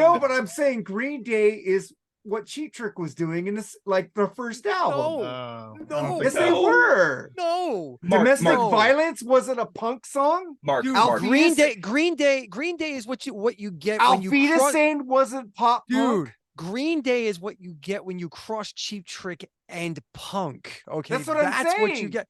I'm saying Cheap Trick was like Green Day. Okay, Cheap Trick copied Green Day copied Cheap Trick a lot. No, they That's what I'm didn't. saying. No, they didn't. Yes, Green they Day did. copied the Ramones. Green Day copied Sex Pistols and then added more melody to it. That's what they That's did. Cheap Trick, Melody. God, Auf Wiedersehen, Heaven Tonight, stuff like that, man. Dream Police. Gary Moore. Wait, what? Oh, Gary God. Richrath. What's wrong with Gary Richrath, Jerry? Gary's a bad boy. He All was a right, bad what's boy your in this number guy. 10, Jerry? Number 10 there, Jerry Jer. My number 10 is a band that I just never understood what people fucking see in these guys. I thought they were terrible. They are an atypical band for the Rock and Roll Hall of Fame, in my opinion. That's what emphasizes the Rock and Roll Hall of Fame. I actually think their spinoff, Big Audio Dynamite, was better than these fucking guys. I'm talking about The Clash. I should have never picked them. fucking understood that band at all. They're annoying. London Calling is one of the most shit albums I've ever heard. And everybody considers that one of the best groundbreaking albums ever. It's fucking noise, dude. Joe Strummer. I mean, come on, dude's terrible. It's because it is. It's just all bad. That's the kind of band that emphasizes today's Rock and Roll Hall of Fame. And that's how bad the Rock and Roll Hall of Fame I don't is. understand. Like, I don't like. Rock the Casbah. Rock. I mean, it's just shit. This dude. makes Sorry, my man. brain fall out of my head. Look, I don't love punk music. I honestly think like I didn't put them on this list, but I considered putting like the Sex Pistols on this list for that same reason. Because I think it's like a less organized version of the Clash and Sure. the Ramones. But I didn't because I think they're perfectly like they're where they need to be. Like they deserve the praise that they get, and so does the Clash. Holy Really? shit. I mean, London Calling is that great of an album. People always say it is. Well, in what regards, man? Like Everybody says it's like a groundbreaking. it is totally though. You got to think of the brilliant record. time. You got to think of I the don't time. think so. I mean, I'm not trying to convince. Look, I'm not trying to convince We you. had Your the list is your list. Ramones That's and fine. the Pretenders coming out around that time too, man. Yeah. Well, dude, I think I mean as far as I'm concerned, the Clash, the Sex Pistols, and the Ramones were the beginning of that whole thing, and that's just what it comes down to. I think And the and that's Pretenders are pretty close. That first album. They weren't as, well, I guess they were the kind of Pretenders punky were for not first on the album. same level as the like you're like it's a good thing you're not into genres, Mark, because I got to tell you, man, like you No, I blur the think lines, bro. Pretenders are way better than the Sex Pistols. Okay, so. that's not the question. We're talking I about know. punk versus like pop music or rock music or alt rock even. Like I don't know where the Pretenders came into the conversation as a punk Well, because band. they're kind of post-punk. Okay, so there's an important part of what you just said. Like the Talking Heads and No, what did you just say though? Cars. What did you just say? You said something before the word punk. Thank you. Post. And what does Post-punk. post mean? After. Thank you. Yes, I'm there's not the guy. dumb. I'm Fucking not love dumb. this guy. I love this guy. He's great. He's a good I'm not man. dumb. The fucking good man, that guy. Look at him. All right, Chris, what you So- got, man? He's so pretty over there. I love the Armored Saint shirt, by the way, bro. John Bush rules. I wore the Night Ranger hat for Charles. He hates his hat, so Charles, Sure. poor Charles. We miss him. I know he rules. So mine is similar to what Joe did with his first. I fucking love this band. I truly do love this band, and I actually don't dislike the new song that I heard. I haven't listened. I don't know if the whole new album came out yet. Did it? I didn't hate the new song, but this band hasn't done any good or relevant music in 40 fucking years. I And know where yet you're going. somehow they still like fucking weeds that just keep coming back over and over again. The goddamn Rolling Stones will not go away. And look, I love that they still tour and they actually don't sound horrendous live. No, But not at but all. every album they've put out since Undercover in 1983 has been just shit on vinyl. And I'm not a fan. Now, I didn't hate the last song that I heard. I like Steel Wheels. And the new album has not come out yet. It comes out tomorrow. So I will listen to it tomorrow. But the new song, the brand new song that came out a few weeks ago, I didn't hate it. I didn't love it, I couldn't stand it actually. but it didn't make me cringe and go, these fucking old guys are still doing this. Like, why? So that's all well and good. And maybe that'll change my mind. But I love everything pre 1983. I fucking love all of it. I think it's innovative and wonderful. And I saw a meme today that made me pause and laugh and kind of found it interesting. It said that Bing was scared. Bing was afraid of Frank Sinatra. Frank was afraid of Elvis. Elvis was afraid of the Beatles. I put that up. Was that you? I put it up on Mark and Jerry. Yeah. Okay. I think the Beatles were a little bit worried of the Rolling Stones for a minute there. I think there was a time and space in like the late 60s, early 70s, where there was another English band doing something a little bit different. And my wife once said it perfectly. She once said it perfectly that in her eyes, because she loves the Beatles and she loves the Rolling Stones equally. But in her eyes, whenever she met someone, she would ask them if they liked the Rolling Stones or the Beatles, or if they disliked one or the other. And she could always tell what kind of person they were based on whether they liked the Beatles or the Rolling Stones or disliked either one. And the one that liked the Rolling Stones were always going to be more fun. That's me. That's what she said. I like 'em both. I'm a Beatles Yeah. fan, Well- and I'm pretty damn fun. Liking like them 'em both, both. And I liking them I both love is both. obviously I a good love thing both too. actually. But there are people out there that would like one other over the other because they are different ends of the spectrum when you really break it down. Like the Beatles are Yeah. more harmonic, more technical in a sense, more pretty pop. Mhm. And the Rolling Stones were dirty. Like they were Yeah. shit that you would hear in a fucking dive bar. Yeah. You know what I mean? And like But that kind of thing. The So Beatles had that shit too. They had some dive bar shit, man. yeah, but the they were Be- the few and far Beatles- between. The Beatles were the boy you would take home to your parents. The Rolling Yes. Stones were the ones that There you you would go. be shooting up meth with. Or you'd be fucking in your car. Yes. Yeah. Yeah, Mhm. absolutely. Absolutely. So that's All my right. number 10. All right. So what's your number 10, Joseph? So one that a band that we mentioned earlier when it came to a certain guitarist placement on a list. I love Oh. Nirvana. I really do. I really do. I love Nirvana. They are overrated as hell. They are given credit for a lot more than they should be given credit for. And I think part of that is because they are given credit for and giving credit by hair metal artists for killing their career when hair metal did it to itself. Exactly. And I agree with so that. all these hair metal bands that constantly say the tagline Nirvana killed my career. It's literally a how Have you to heard Dog Eat Dog?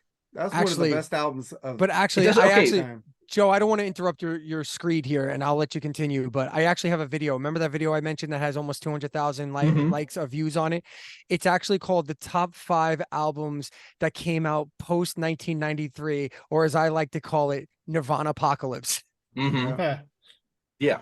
And I'm not downplaying the fact that Nirvana was extremely important to the changing musical landscape of the 90s. However, they were not the be all end all that a lot of people would have you believe that they were. Things still happened after Nevermind. Dog Eat Dog. There's these albums that came out after Nevermind. They didn't do shit. Right. They didn't sell a single copy, Right. but it wasn't this giant dividing line that people would have you believe that it was. And I think that Nirvana is a very important band. I don't think they are the most important band of that decade that some people would have you believe that they are. Okay. So I'm going to disagree with you only because, like, again, I don't know how old you are. I don't know what your age range is. And I'm not trying to pull an age card and be like, I was there, young whippersnapper. I'll pull that later. But Yeah, I me will too. say, on one end, I agree with you that hair metal would have died anyway. But when you take into consideration that one of the biggest albums the year prior was Skid Row Slave to the Grind, was a #1 album in the country. And then almost within a few months after that, hair metal was gone. I do think that it was getting overplayed. It was getting oversaturated, just like grunge did too. Like not long, like within 3 or 4 years after Nirvana, you were looking at Silverchair and Flogging Mollies and like all these other But Flogging Molly was not even a grunge band. But it was like, but it was all these alt That was rock Irish bands. shit. That was Irish Yeah, I shit. know, but they were all like, they all had the same type of look, and the whole thing, like Flogging Mollies was just for some reason that came to mind. Flogging but, Molly like- was the singer from Fastway. That's true. Yep. Anyway, the point that I'm making is that oversaturation is always a bad thing, and it's a copycat world, and that's what happens. So I agree with you on that front. But Nirvana was very much the Archduke Ferdinand, if you understand my reference, Yes. of the Yes. World death War One. of hair metal. Exactly. It didn't mean shit. Nobody cared about Archduke Ferdinand, but Austria just said they killed one of our fucking dignitaries. Get those fuckers. And it was the Right. same thing. Like kids were dying to see something new. They were tired of seeing glammed out fucking, pretty boys and dancing around with hot girls and smashing beers and doing all that and singing about nothing of substance whatsoever. And then, unfortunately, for talented artists like Skid Row and like Warrant, that came out and did albums like Dog Eat Dog, where if you listen to Dog Eat Dog, it's a fucking, first off, Warrant gets unceremoniously panned because of one fucking song. Because if you listen to Cherry Pie as an album, it's not Mhm. nearly as bad as that one song. No, But no, not at all. Dog Eat Dog was finally the album that Janie Lane wanted to make, and they were like, "Fuck off, bitch! You're Yeah. Pretty Boy." You And they're walked like, in and saw like Alice Yeah. in Chains all over "You're the place. you're yeah. the Cherry Pie bitch, aren't you?" They're the and, like, ones that that was made it. him Well- write that song. Yeah, and Well- that was the end of them. And Skid Row was the same shit. Yeah. And they all tried to change and adapt, and they were seen as posers from that point forward. And I that was thought it. Rat Detonator was a great album too. That was before Nirvana, though. Was? Oh, That was No, 1990. 1990. Dawkins Dysfunctional, Cinderella was Silver great. That was Lining. after. That was like Yeah. They're all 95. good albums. Yeah. All good albums, man. The one thing I'll say to wrap up my thoughts on Nirvana, I think Nirvana, and especially Kurt Cobain and his lasting legacy, have huge Jimi Hendrix syndrome.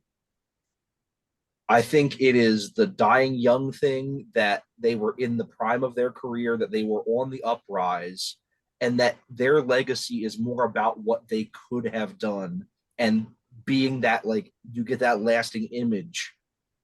And then, rather than a lot of bands that probably wouldn't have made it as long, that Nirvana, imagine if Nirvana was still, I mean, it's the Family Guy joke. What if Nirvana was still playing in 2023? It's it's fat Kurt Cobain sitting on a stool at a rib fest. Rib Fest. Yeah. Yeah, and I honestly think they would have burned out. I mean, I don't think they would have made it that far. No, neither do I. Neither do I. Because honestly, why do you think like Dave Grohl went and did something completely different, like a I whole love different Foo Fighters. direction, Mhm. and like, but with that being said, I do disagree. My disagreement with you on this is that, God damn, that music is good. Oh, It is. I think it's every amazing. every Nirvana, and I think it deserves all the praise it gets for being what it is. I mean, my God. I mean, other than the production on Nevermind, which I can't stand, because I would take In Utero over Nevermind any fucking day. But that shit is so bludgeoning and so good and heavy. Oh, yeah. And No, it's an amazing oh album. my God. Oh, all of it's great. All of it. I'm So, not a I mean- Bleach guy, but I love the rest. But I mean, I disagree with you on that front. But yes, I understand the legacy. Like, it depends who you are. I remember what happened the day he died. I remember the whole fucking world stopped. It was insane. My high school like stopped. Like, girls were crying. Like, it was crazy. I was like, you didn't know this guy. What are you crying about? So Yeah, Tabitha Soren from MTV was crying. I remember her announcing that. oh, it was crazy, man. Like that Yeah. was, I mean, that's, and like when you say the Hendrix syndrome, I mean, I hope you're not implying that Hendrix is overrated. Oh God, no, God, no. Okay. But I mean, I'll talk about that later. no, oh, I Dude, got I that later swear to coming up. fuck, I will leave. I will not even listen. Because if you're sitting here defending Gary Moore and you're gonna say Jimi Hendrix is overrated, I'm No, fucking out. I right? got something else to say. I say, So, I'm fucking out. well, I won't no, even. no. But then I get to my number 10. I love a lot of progressive rock, but I reviewed an album with Lee on Freeform Rock podcast, Brain Salad Surgery by ELP. okay, band now I is- might leave. That band is so fucking sucks. Overrated. My God, I like one song by them, Lucky Man, and I like another song when Powell was in the band, Touching whatever that shit was. That was a cool song, but that's it. 2 songs. The rest of it is boring as fuck. And I love Yes. I love Rush. I love fucking what that fucking other band. Genesis. Fucking Genesis. I love all fucking I can't stand ELP. You're not the only one, man. The ELP is an acquired taste for sure. Out of all I of those tried. bands, I think they're the hardest one. Well, no, King Crimson's the hardest Yes, one. to King digest. Crimson's harder. And Yeah. and I don't think they're overrated, but I love King Crimson. But I agree. I don't love ELP. I don't think they're overrated though. I think they're pretentious as fuck. But I don't. I will agree with that. I will agree with that. But I don't think they're overrated. I think they're exactly where they need to be. I would place them behind all those bands. Honestly, on that list, it would be like Rush, Yes, Genesis, King Crimson, ELP. Like that's how that would go. Or Yeah. I would even put like Camel ahead of them, and I would put Mahavishnu Orchestra ahead of them, and I would definitely put any Frank Zappa project ahead of them. Like there's a lot of projects I'd put ahead of them. I would put them on the bottom of the list, but that doesn't mean they're bad. I just, I find them to be. I try it. They just bored me. It's like, yeah, they're mid. I think they're mid. I agree, but Yeah. I don't find a lot of people lauding the shit out of them anymore either. No, in no. in progressive groups, No, they're like gods. Them I, and no, not Genesis, anymore. I think them and individual. Genesis, old Genesis are gods. In I those think groups. I think individually they are. That's what I Yeah. think. I hear a lot of like Carl Lake is amazing, and fucking like Carl Blue Palmer Collar, like he was rules. or yeah, like these In guys are Asia, fucking, right. But that's what I'm saying. But that's in what I'm saying. Asia, Asia's yeah. great. Yeah, people, but people will say Greg Lake was great in King Crimson, and Carl Right. Palmer was amazing in Asia, Yeah. right, and Keith Emerson's just an amazing talent in general. right, exactly. I Mhm. think that's what I hear a lot of. I don't hear a lot about Emerson, Lake, and Palmer anymore. Yeah, It's so all funny. the members are talked about so much. I put them together. And I've never thought of it until this just came up now. I never thought of it that I haven't heard about Tarkus or brain salad surgery in a Ooh, long ass time. Tarkus is horrible. Oh, my head hurts just Yeah, thinking it's about pretty that. bad. I agree. Oh my God. I will say specifically that Brain Salad Surgery is one of my all-time favorite albums. So Yeah, it's a like, great Oh. album. That's a great Enjoy album. it. Enjoy it, brother. Yeah, I But, agree, I but agree with with- Mark on that one. with the mention earlier, this was what I was jamming to this afternoon. So like, Hell I introduced- yeah. Dude, what a great I album. love Willie Frank the, Zappa. Willie the Jerry- Pimp, baby. Willie Mhm. the Pimp. What's Mm. your number 9, Jerry? All right. I'll probably get, shit on for this one. But the time they came out, I understand everything about them. But musically, I thought they were horrible. I think the lead singer is a great guy. He's one of the best human beings on the planet, in my opinion. But musically, their music is weak, and it's just never did anything for me. I'm talking about Bon Jovi. Oh, no. Never, ever. Oh, It should be called Bore Jovi. Their music is boring. With the only song I really like by them is actually a cover song, and that's "She Don't Know Me." it's So I a didn't silent ever know night that. for you now, man. Oh, a it's just silent- so boring and lame and pretentious. Silent Now John night. himself is a fucking great human being. He opens kitchens and shit for people who don't try. He's a good person, but musically, You know what? Have a nice Man. day, Jerry. Jesus, man, just never understood the big. I mean, he deserves What didn't you understand? What didn't He you deserves understand? what the appeal about his music. I'm gonna bounce from this, man. Okay, It was like it's hold on. glam. It's glam metal yacht rock, which I have nothing against yacht rock. It's just rock and roll. It's It's not rock rock and and roll. roll. It's- It listen, is I'm rock gonna- and roll. oversynth, overproduced. It just not sound good. It's horrible. Yeah. I'm gonna dude. explain it to you real quick. Ready? Have you seen how pretty John Bon Jovi was and Richie Sambora was in the 80s? That's why they were so I- huge. That's And what I then- said. It was the and time. then- I'm not and gay, then- and I like wait, the hold on. music. Okay. So then one of the bands that actually was able to traverse the Nirvana experience Sure. and that whole thing Yes. was Bon Jovi. And why was Yes. that? Because they were good enough songwriters to Ah. shift gears and go more like pop music as opposed to the rock music and stay in the glam thing. And they shifted gears. And that's where they lost me. Like when they started sounding more country, I was like, oh, fuck I this love shit, that I'm out. album, man. Oh, Oh my Jesus, God, that Lost was terrible. Highway. Hey, Done, dude. hey. I like that Done with song. that shit, dude. Um, But that and I ain't like country, it's just early Bon Bon Jovi. Jovi. Like the first 5-6 albums, I'm cool with Bon Jovi. But after that, Uh, they're another one, half. They're a half fucking thing to me. Like that's it. After the first 6 albums, I'm like, I think it was These Days. After These Days, I'm like, done. These Days rules. That's a great album. Great. Hey, God. After that, God after that I'm damn. done. But Even Lee liked that album. Hi, Lee, if you're watching. Oh, Jesus Christ. All right, man. So that was your number 9, Jerry? Bon Yeah. Jovi? Don't worry, Jerry. We'll have this discussion again in about 20 minutes. Oh, God. Chris, what's your number 9? my number 9 is interesting because I don't, again, I kind of go along the same lines as Joe with a few of these. I've had Sons of Apollo, which I disliked across the board. Rolling Stones, which I half disliked because of their most recent output. This individual artist I like as an aesthetic. I like as an artist, but I just think the music is just insanely overrated. And that's Rob Zombie. Rob Zombie has sustained an entire career on aesthetic only because the And two one good albums, album. well, the 2 albums that were White Zombie are fucking amazing. And that's why I fuck didn't say yeah. White Zombie, because La Sexorcisto is, look, he's wearing Joe, you're wearing a Pantera shirt. And I know they get all the credit in the world for founding the funk metal, the whole funk metal thing, the groove metal thing, right? Not funk metal, the groove metal thing. La Sexorcisto came out a month before Vulgar Display of Power. And I think that is every bit as important for groove metal as Pantera was. One of the best albums I've ever heard. Again, top 5 90s album, period.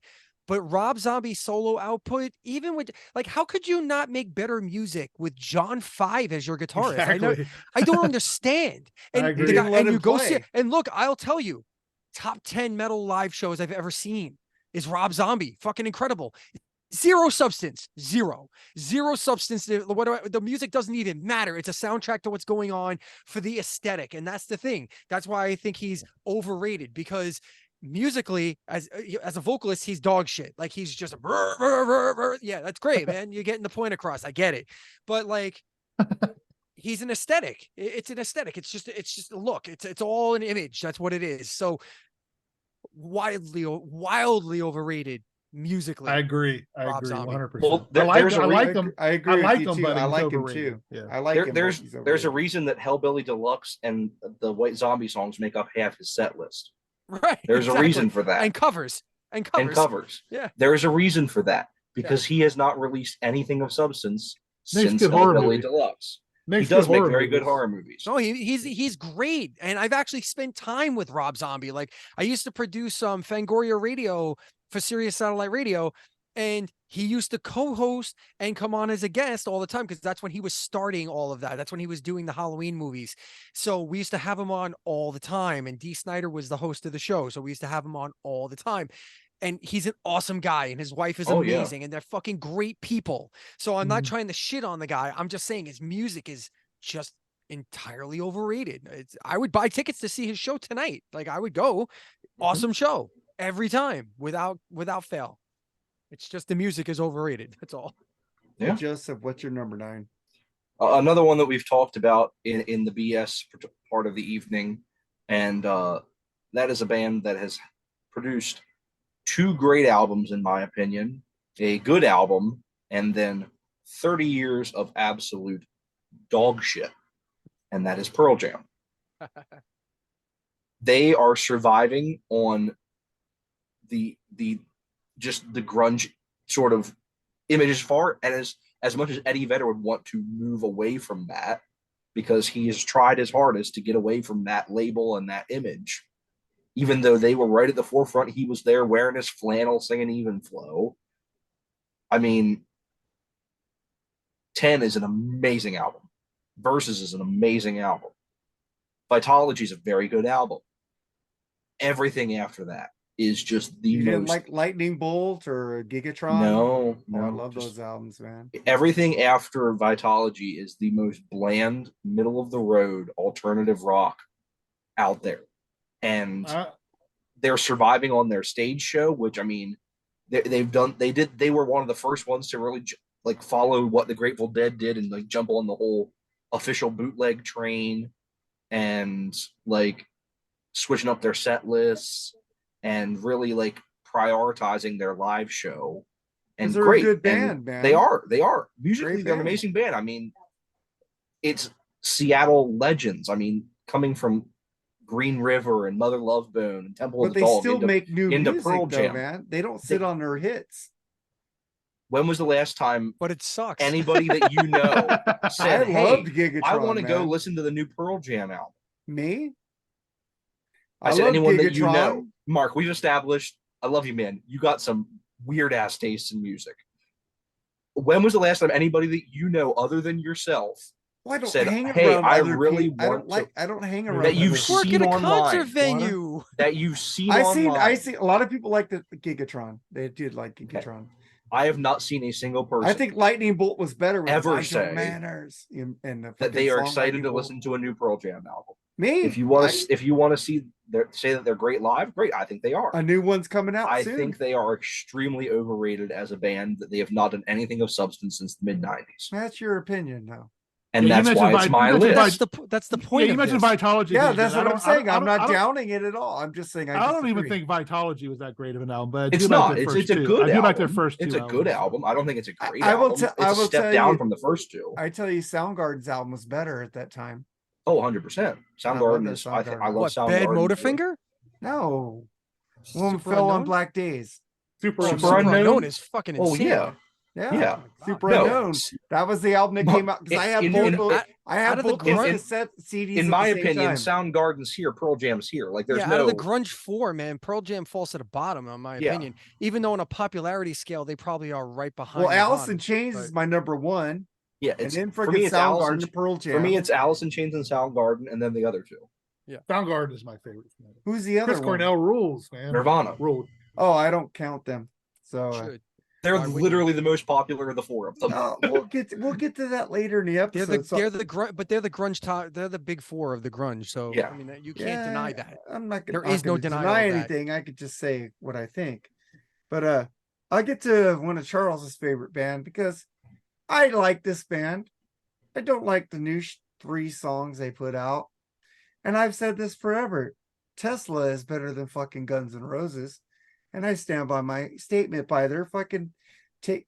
And Charles gets pissed off when I say take out Appetite from an equation. Tesla beats their discography 2-1. I got fucking Guns N' Roses is way overrated. Talk about a band living on their greatest hits. That could have been one album, which we did an episode, Freeform Rock Podcast, which we were. But you can't discount what this did for them. No, it started with Appetite.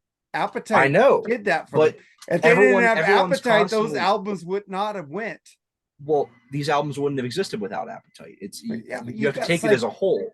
You got Great Radio Controversy and Psychotic Supper fucking killed those 2 albums. Okay, and how many copies did those albums sell? A lot, millions. Not nearly. How as many much- copies Not did Use near- Your Illusions sell? Well, how many copies does Taylor Swift sell? Apples to oranges. How about Mark. Backstreet Boys? Apples to oranges? Yeah, We're what- talking No, about but I- bands- What aboutism? The No, what I'm the saying story is of the that- right We're wing. talking about two Sales bands in don't the count. same It's genre. called taste. Okay. It's called Okay, taste. let me ask you another question then. And look, I will go on the record and say that I'm a bigger Tesla fan, bigger Tesla fan than I am a Guns N' Roses fan. With that, Tesla has never headlined anything bigger than a club in this country. That sucks. Yeah, that's weird. Yeah, that's I'm true. just saying that Guns Whereas N' Roses, Guns N' because Roses they're is the bad currently playing boys, stadium. bad boys, druggies, stuff like that. Okay, Chris, I will say, Dude, I they saw. wrote iconic songs. You can't deny. Like, there's a certain denial. Like, if you want to say they're overrated in your book, that's great. But again, I'm not a fan of like denying the I like obvious. Slash by himself better. Okay, I love the sentence. I like him better. That's great. But Guns N' Roses has produced 1, 2, 3, at least 3, maybe more songs that everybody in the world knows. Okay, Sure. not just people in rock music Or or in TV, man. It's not just MTV. It's not just there are kids. My kids. My Dude, My oldest child is I 22 bought years old. He Appetite doesn't on know its what first He day. doesn't know what MTV I is. bought Appetite on its first day with the original cover with the robot shit. Because Tower was selling both versions. I bought That's that on cassette. amazing. I like Guns N' Roses, but they are not Dude, they make mediocre music after those first 3 albums, man. Okay, the first three, you just said it. You just Okay. denied your own shit. Denied. Hey, Mark, how many albums have they released after the first 3? I'm just saying that the next 2 Tesla albums were better than the Use Your fucking love Illusions this 1 and guy. 2. I mean, Honestly. I agree, man. I would take Bust a Nut over any of these albums. I Fuck fucking yeah. agree. I agree. But that's not the point. You're like, I don't know, man. Spaghetti And- Incident. Spaghetti But the Incident name of is the a game is great album. overrated. The name of the game is overrated, not which I know. band you like better. No, they You know are. what I'm saying? I've always said that Guns N' Roses was overrated. So if I didn't pick them, I'd be a liar. Okay. I've always that's said fair. that. So I you also- think I also so don't- you don't understand why so many people like Appetite for Destruction or Use Your Illusion. I 1 and love 2. those. I like this band, but But you they're don't only understand why- known for 3 albums. With They've there's only other released bands out 3. there that put out better albums in that same time frame. Okay, I got a question for you. You're a huge Kiss fan, right? Who? No, he hates Kiss. You're a huge Kiss fan, right? No. Okay. You're not a huge Kiss fan. No. So as a non-huge Kiss fan, what is Kiss most known for? Rock and Roll All Night. And what else? I was made for Beth. loving you. No. Beth. No, Makeup. the makeup. Makeup. Thank you. Oh. Thank you, Joseph. You win the prize today. So with that being said, I, as a Kiss fan, knowing this, and an ardent defender of Kiss up until 2000, would not say that Kiss is overrated for these factors, right? Because I can look at their catalog and go, "Pfft." Or like Rush. There's another example. Rush. What is Rush most known for? Moving Pictures. Tom Sawyer, Tom right? Sawyer. Tom And that Sawyer, album. Limelight, Closer to the Heart.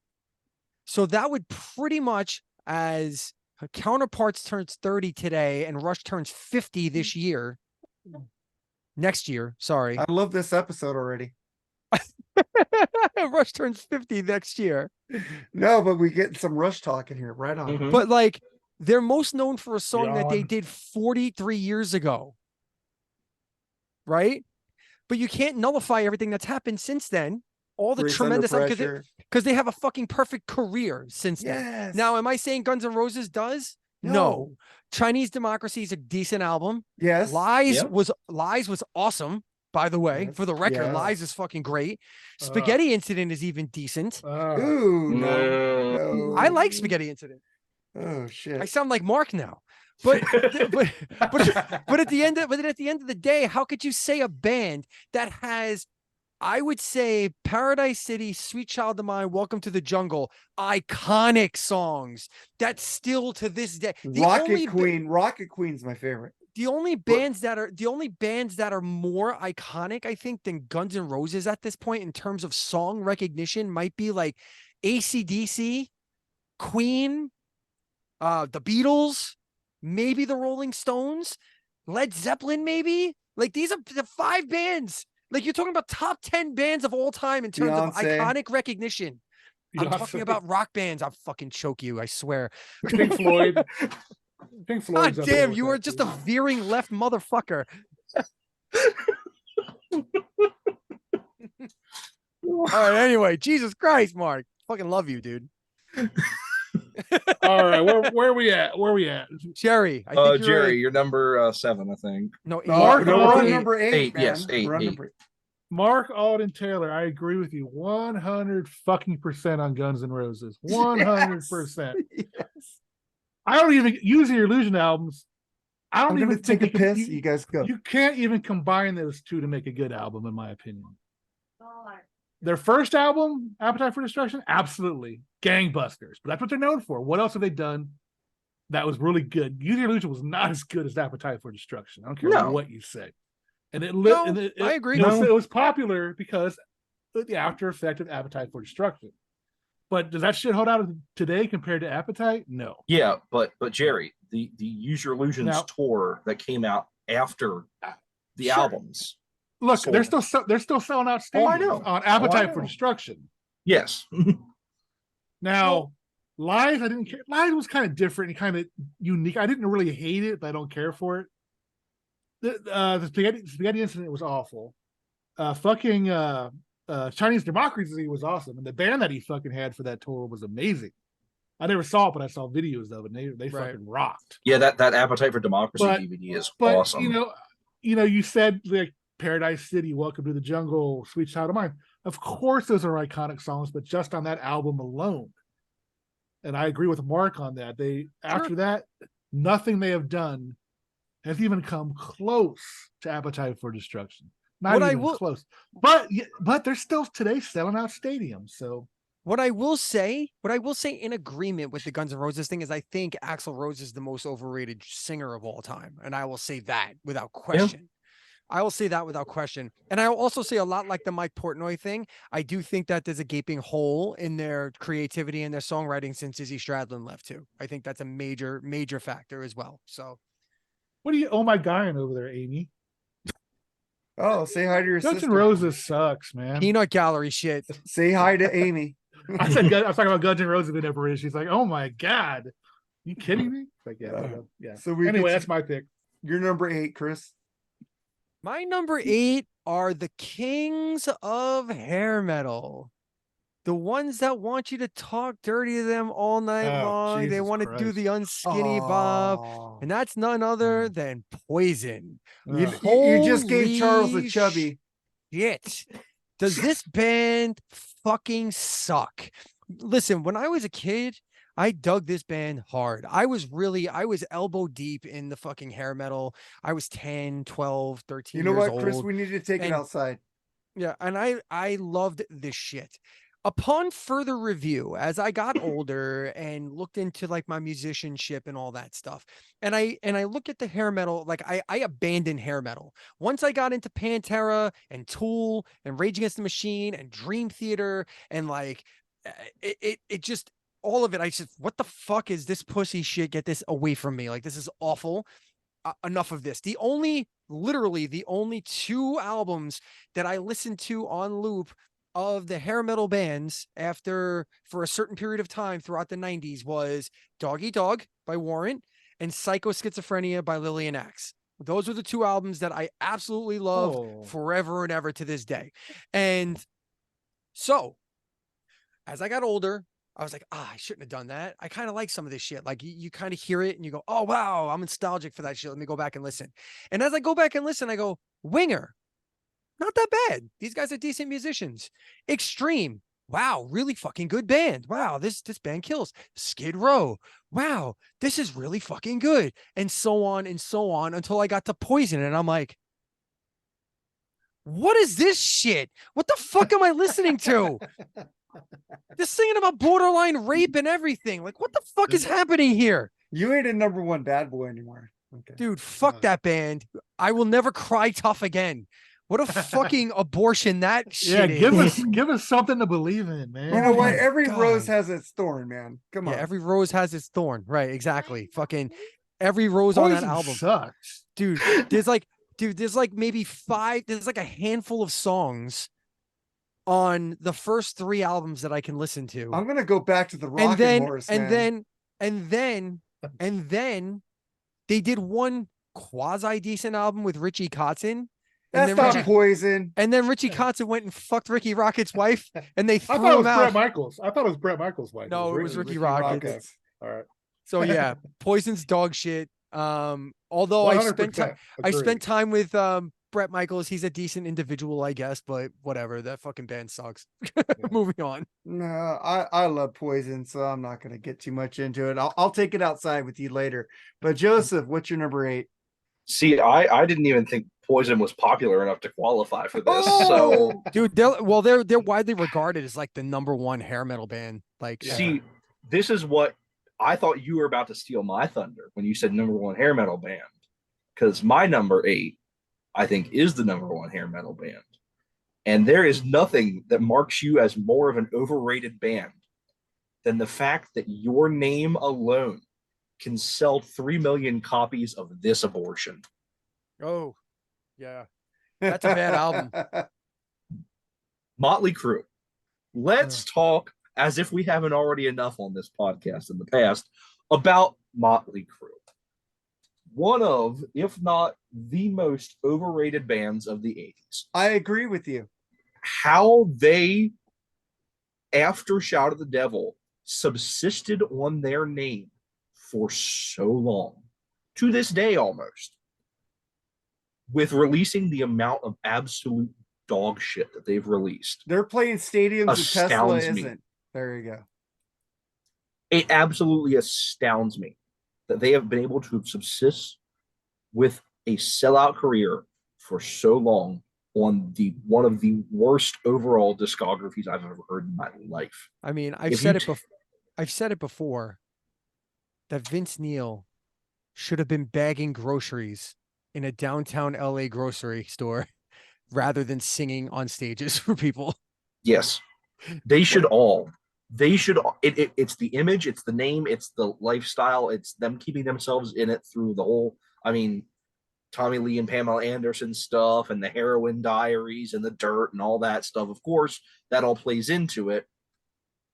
But I cannot think of any band that has managed to keep themselves in the spotlight for this long with this core of a discography. Shout at the Devil is one of the greatest albums of all time. Sure. The 94 album is one of my favorite albums of the 90s. Love fucking John Yeah, Corabi, me baby. too. Love Karabi. The Other Scream than is those great. two, Scream's amazing. Yeah. Other than those two albums, I don't think Motley Crue has done anything. Bupkis. So I slightly disagree I only because like I Theater like of Pain. I like a lot of Theater of Pain, and I like parts of Too Fast for Love, despite the fact that Vince Neil is off key half the album and the production issues are shit. But I like the rawness of it and the initial. But I agree with you. I do agree with you that Motley Crue is god awfully. They're terrible live band. Terrible. They put on a great Mhm. show, but yeah, I can do without Vince Neil all fucking day. And the sad part is you watch live clips of them from the 80s. They've always been that bad. Always been bad. Always been bad. Yeah. Always. Yeah. All right. So then I get to my number 7. Gonna piss 3 8. people. 8. Yeah, 8. Oh, well, that isn't gonna piss you off yet. This is a band that Bob Hay thought was probably gonna be in my top 2. You too, I agree. They So suck. fuck you. Well, you could get to that later, bitch, and I'll argue. With Oh, you we on that will. one. Oh, we will. Oh, they ain't pompous, but I get to mine. Blink They ain't 180. pompous. Oh, never mind. Go ahead. No. Sorry. Well, Blink- we'll get back to Let's it. wait. Let's Jerry. wait. Let's wait. Let's Let's wait. wait. Blink Yeah. 182. Oh. I agree 100%. I don't like those fucking high school rah fucking wah 90s vocals. They fucking suck. And the drummer is so fucking overrated. I don't think so. I fucking- think he's a good I don't drummer. think I I think- think he, Okay, I agree with the band, but Travis Barker is not overrated. what he plays with them is horrible. Okay, well, that might be true. but- Maybe what he does on the side is better. He doesn't show he's a good drummer with Blink. well, he doesn't have to. Exactly. If he See- did, See, Mark, we're going to come back to your genre defining from earlier. This is pop punk. pop punk, yes. Yeah, I messed up. This is in the vein of Green Day. But Green Day was Yes. hard rock pop, like No.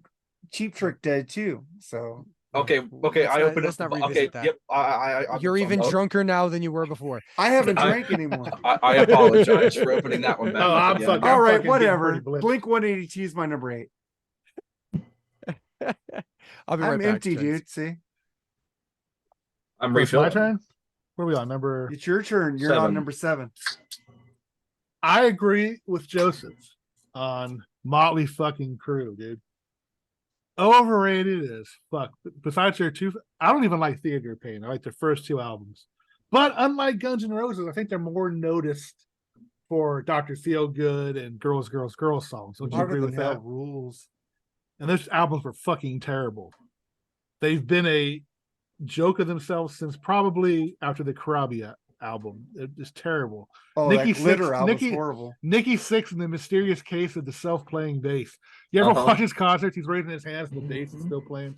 A fucking joke. And they never were really good live. No. I've seen them live. They were terrible. I saw them Everybody's once like- and they were horrible. Yeah. Girls, Girls, Girls is one of the most overrated albums of all time, man. Just Awful. fucking Awful. shit. And Dr. Feelgood was had a couple good songs on it, but still, it was a terrible overrated as fuck. I too. disagree. I like Girls, Girls, Girls, and I like Dr. Oh, that Feelgood. fucking whistling.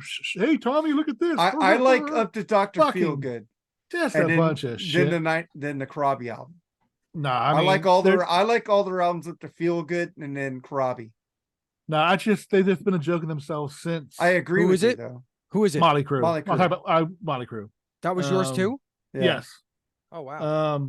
I don't even like Theater Pain's got like 2 songs out. Their version of Smoking in the Boys Room is fucking horrible. Oh no. I did like Helter Skelter, that version. Yeah, that's on Shout at the Devil. That's on Shout. Yes, I know. I'm just saying. No, on saying, Theater of good cover Pain, they did. man, Save Our Souls and Oh. there's some heavy ass songs on there. Oh fuck Save yeah. Our They were Souls. definitely they were heavens. transforming into fucking girls. Well, no, they were Terrible album. definitely they once you saw the pink and purple fucking leather, that's when you knew. But on Oh, Girls, yeah.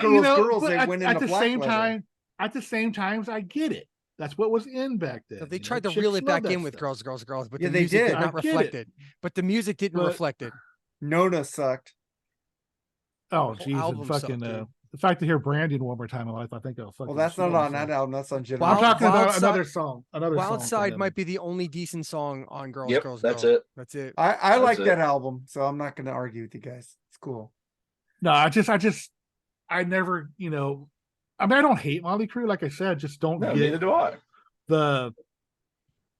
like Bon Jovi. I just don't get it. I guess the first 2 albums, man, they were fucking on fire. They were raw. They were nasty. I love the production of Too Fast for Love. I know it was kind of like Iron Maiden's debut album, like in a tin can or whatever the fuck it is, but I loved it. It was raw and nasty, and it just, I don't know, man. They just lost Vince something on the Neil way, was in my like opinion. barely on key the Sure, whole album. but he's always Awful. been like that. He's always been like No, that. that's though. the Vince worst Neil- there though. Vince Neil can't sing. Yeah. And He But, should be bagging groceries. Anyway, let's get off these fucking posers. Let's go on next, Chris. So, and this isn't for political reasons, by the way. I've always thought that this person was a highly overrated musician, oh, a God, I highly know what it overrated is. guitarist. He is not a guitar hero. I don't give a fuck what anybody says. The only thing I liked that he ever did was Damn Yankees because I like Tommy Shaw and Jack Blades. And you're And gonna that's see Ted. fucking Ted Nugent because what the fuck? I even like Pantera's version of Cat Scratch Fever better. Okay. So I agree. fuck that guy. I don't like I want to like some of his songs, but I just don't. They're all like just slimy and grimy and No awful. wangle. And What's wrong with just- slimy and grimy? not- That's what we it- want from it's- rock it- and roll. no, Yeah, but when you it's know in a- what he's like in real life, it makes it worse. it's not even that. It's just I Come don't on. like Everybody his wants guitar the playing. wang gang, sweet poo dang. I don't like it. No, it's not even that. I don't like his like style. I don't like the way he plays, and I don't get it. You don't like him with the Amboy Dukes? No, Oh, no. that's I some only good like him with shit. Damn Yankees, and that's because he's reeled in by another guitar hero and good singers. So I mean, that's just what it came down to. Yeah, Jack Blades rules, right? No, Tommy Shaw rules, and So Jack does- Blades is great too. Thank you. But Thank you. I Tommy just- Tommy Shaw's not only a phenomenal singer, but he's also a guitar hero that nobody fucking talks about. Yeah, I Oh, got yeah. argued with one guy. He said that Tommy Shaw wasn't a lead guitarist. I go, what the fuck you talking about? Yeah, no, he's full of shit. That I guy doesn't know what he's know. talking about. I argued with this guy for an hour and I said, you're dumb. I'm gone. Yeah, tell me you don't know what you're talking about until without Mhm. telling me you don't know what you're talking about. That means they've never seen Styx live. I know. love- That's right. what I said too. I love Ted's music, but I can't stand the guy personally. I agree with you on that part. But I love Ted. I just think the music is overrated. I don't like him as a person. I think he's a piece of Now, shit. But now there's another tool coming up in my list later. We'll talk about nice. I politically. love tools, but Ted Nugent is tool number 1 at this point. So number 7 on my list, Teddy Nugent. All right, moving on. All right. Then I get to Get his jerky. you get to- you get to your number 7, Joseph. Alrighty, well, Jerry already went off on one of the big 4 of thrash, so I guess I'll do it to another one of them. Don't do and it. I'm sure Mark will do one later. Please don't fucking do it. Megadeth. Do it. Mm, No, I thought you were gonna do that's the other Hey, that's a good one. I like that one. I think Megadeth is one of and I like some of their music. I don't like a ton of it. I love Peace Cells. I think Peace Cells is an amazing album. I think there's some really good stuff on Killing Is My Business.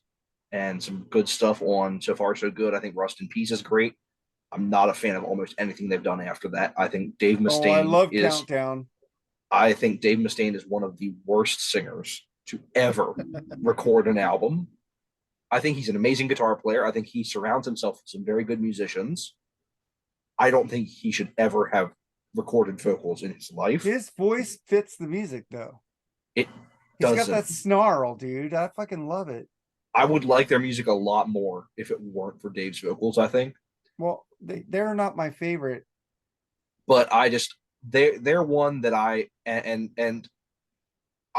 mean clearly, I mean when you rank popularity of the big four, Megadeth is clearly number 3. I mean, Metallica sells out stadiums. Slayer was still selling out pretty big arenas and amphitheaters.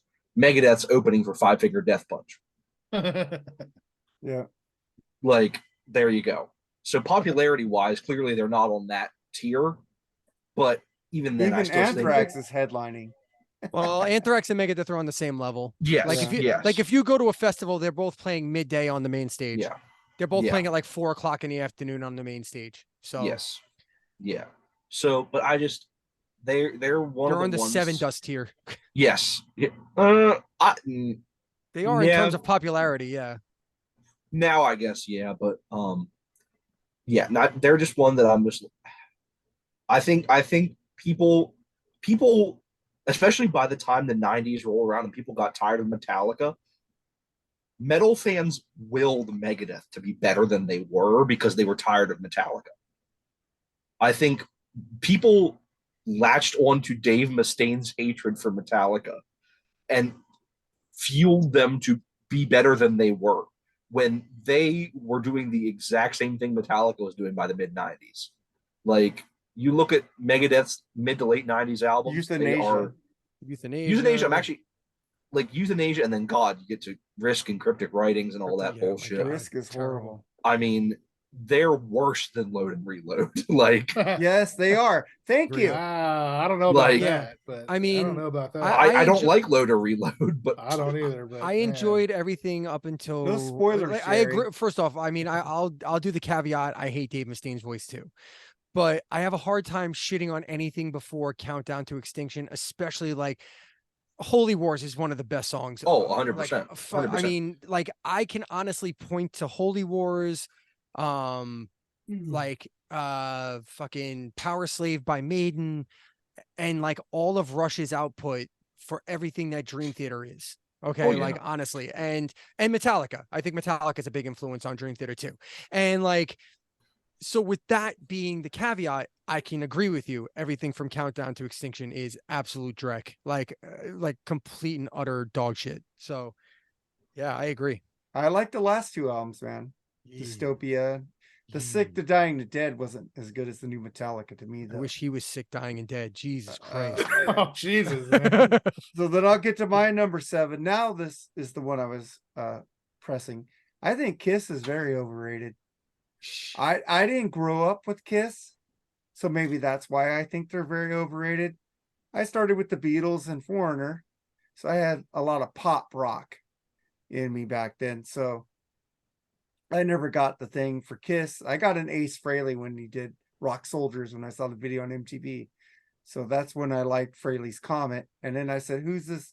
I remember Dr. Love and shit, but that's about I listen to Kiss more now because I'm in a lot of my group is full of Kiss fans. Give me Kiss songs. It's like my 2 co-hosts on Freeform are Kiss fans. So I listen to more Kiss. They're not bad, but I don't think they're as good as everybody thinks they are. So You Kiss know is what? my number 7. I'll let you have that just because of what they've become the last 25 years or so. Yeah. So I'll let you get away with that one without any pushback from me. And I can also see kind of what Joe was saying earlier about I can honestly objectively look at Kiss and go, yeah, I mean they're a very basic band. It takes a little bit of analysis to really see that they are like they deserve to be around the 50 years they've been around. They're a band that has worked very hard. They're when you have Geddy Lee and Alex Lifeson saying like, one of the most important things we've ever done was go on tour with Kiss because they taught us how to work hard and how to put on a show the right way and do it the right way. One of the reasons why we didn't get into drugs and all that is because of Gene and Paul, and we only, we did our little weed and drank every once in a while, but we didn't get into any of that other shit. So they learned from them. And then you watch like the metamorphosis of Kiss from like, they tried to change, they tried to do more pop music, they tried even to do prog rock for a minute, then they went back to metal, then they went to do the hair metal, and then so sure, they're kind of a copycat, whatever. But with all that being said, there's a lot of mediocrity in their catalog. There is a lot of mediocrity in the catalog. And I can, as an ardent Kiss fan, can say, I would not argue with anybody who says, yeah, that band's not nearly as good as people say they are. Sure. Don't deny their live show, because you're fucking wrong. Nobody does a better live show than a good Kiss. live show, but now it's fake. But before, whatever. 70s good shit. The 70s, 80s, 90s, every fucking I heard iteration Hot of in the Kiss. Shade was a good tour. Every iteration of a Kiss live show, every every iteration of a Kiss live show you've ever seen is better than almost any other live show you've ever seen. Period. I don't care what anybody says, and I'll fight that forever. I think the U2 show now in Vegas is probably better. Okay, well, if somebody built Kiss a $2.8 billion stage building to produce a show, why don't they go there? Why don't they go there? Because they couldn't draw there. Thank you. I'm not disagreeing with you. That has nothing to do with underrated or overrated. That just has to do with facts. I know. I just wanted to prove a point that U2's better than they Kiss. drew okay. They drew No. okay. They drew okay. Mark, in their hold up. residence. Did you just aren't you the person that 15 minutes ago tried to tell me that sales don't matter when you started throwing all this bullshit in about the Backstreet Boys and about Guns N' Roses and the sync? But now all of a sudden, just because U2 can sell tickets to that place, but Kiss couldn't, all of a sudden that proves that U2's better than Kiss. Because I know you guys have called me out on that shit. And by the way, it's on a side note, if Vegas did choose Kiss to open that place like they did, which opened on my birthday, by the way, if they choose Kiss to open that place, they would have sold it out anyway, because they could have put me shitting on a snare drum for 7 hours, and if the light show was as good, it wouldn't have mattered. But like, U2's team designed it. It wasn't. Yes, I all understand. the sphere. Yeah, that's not the point. How many great shows has U2 designed? How fucking hard do you think it would be if you're a moderately creative person to create a show in a place with limitless resources? Just think about 360 and Zoo TV tours when they didn't have those resources, how good they were. They did have those resources. You're acting like they weren't the biggest band in the world back then. Yeah. Oh, whatever. But all right. Where are we? Where the fuck are we? Number 6? Yeah, Who's number Jerry's 6. Jerry's 6. Jerry. Speaking of U2, I mean they are a tale of two bands in my opinion. Everything up to the Joshua Tree I thought was fantastic. Everything after that, included that fucking file they made us download on our fucking iTunes, has been horrible. Occasional song or two every now and then, okay, but as far as a band that has lost, in my opinion, what's the word I'm looking for?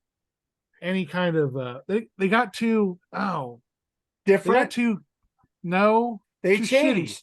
Shitty. I meant they changed though. I'm trying to say something shitty in a good way. Horrible. Totally lost me with songs like fucking Lemon.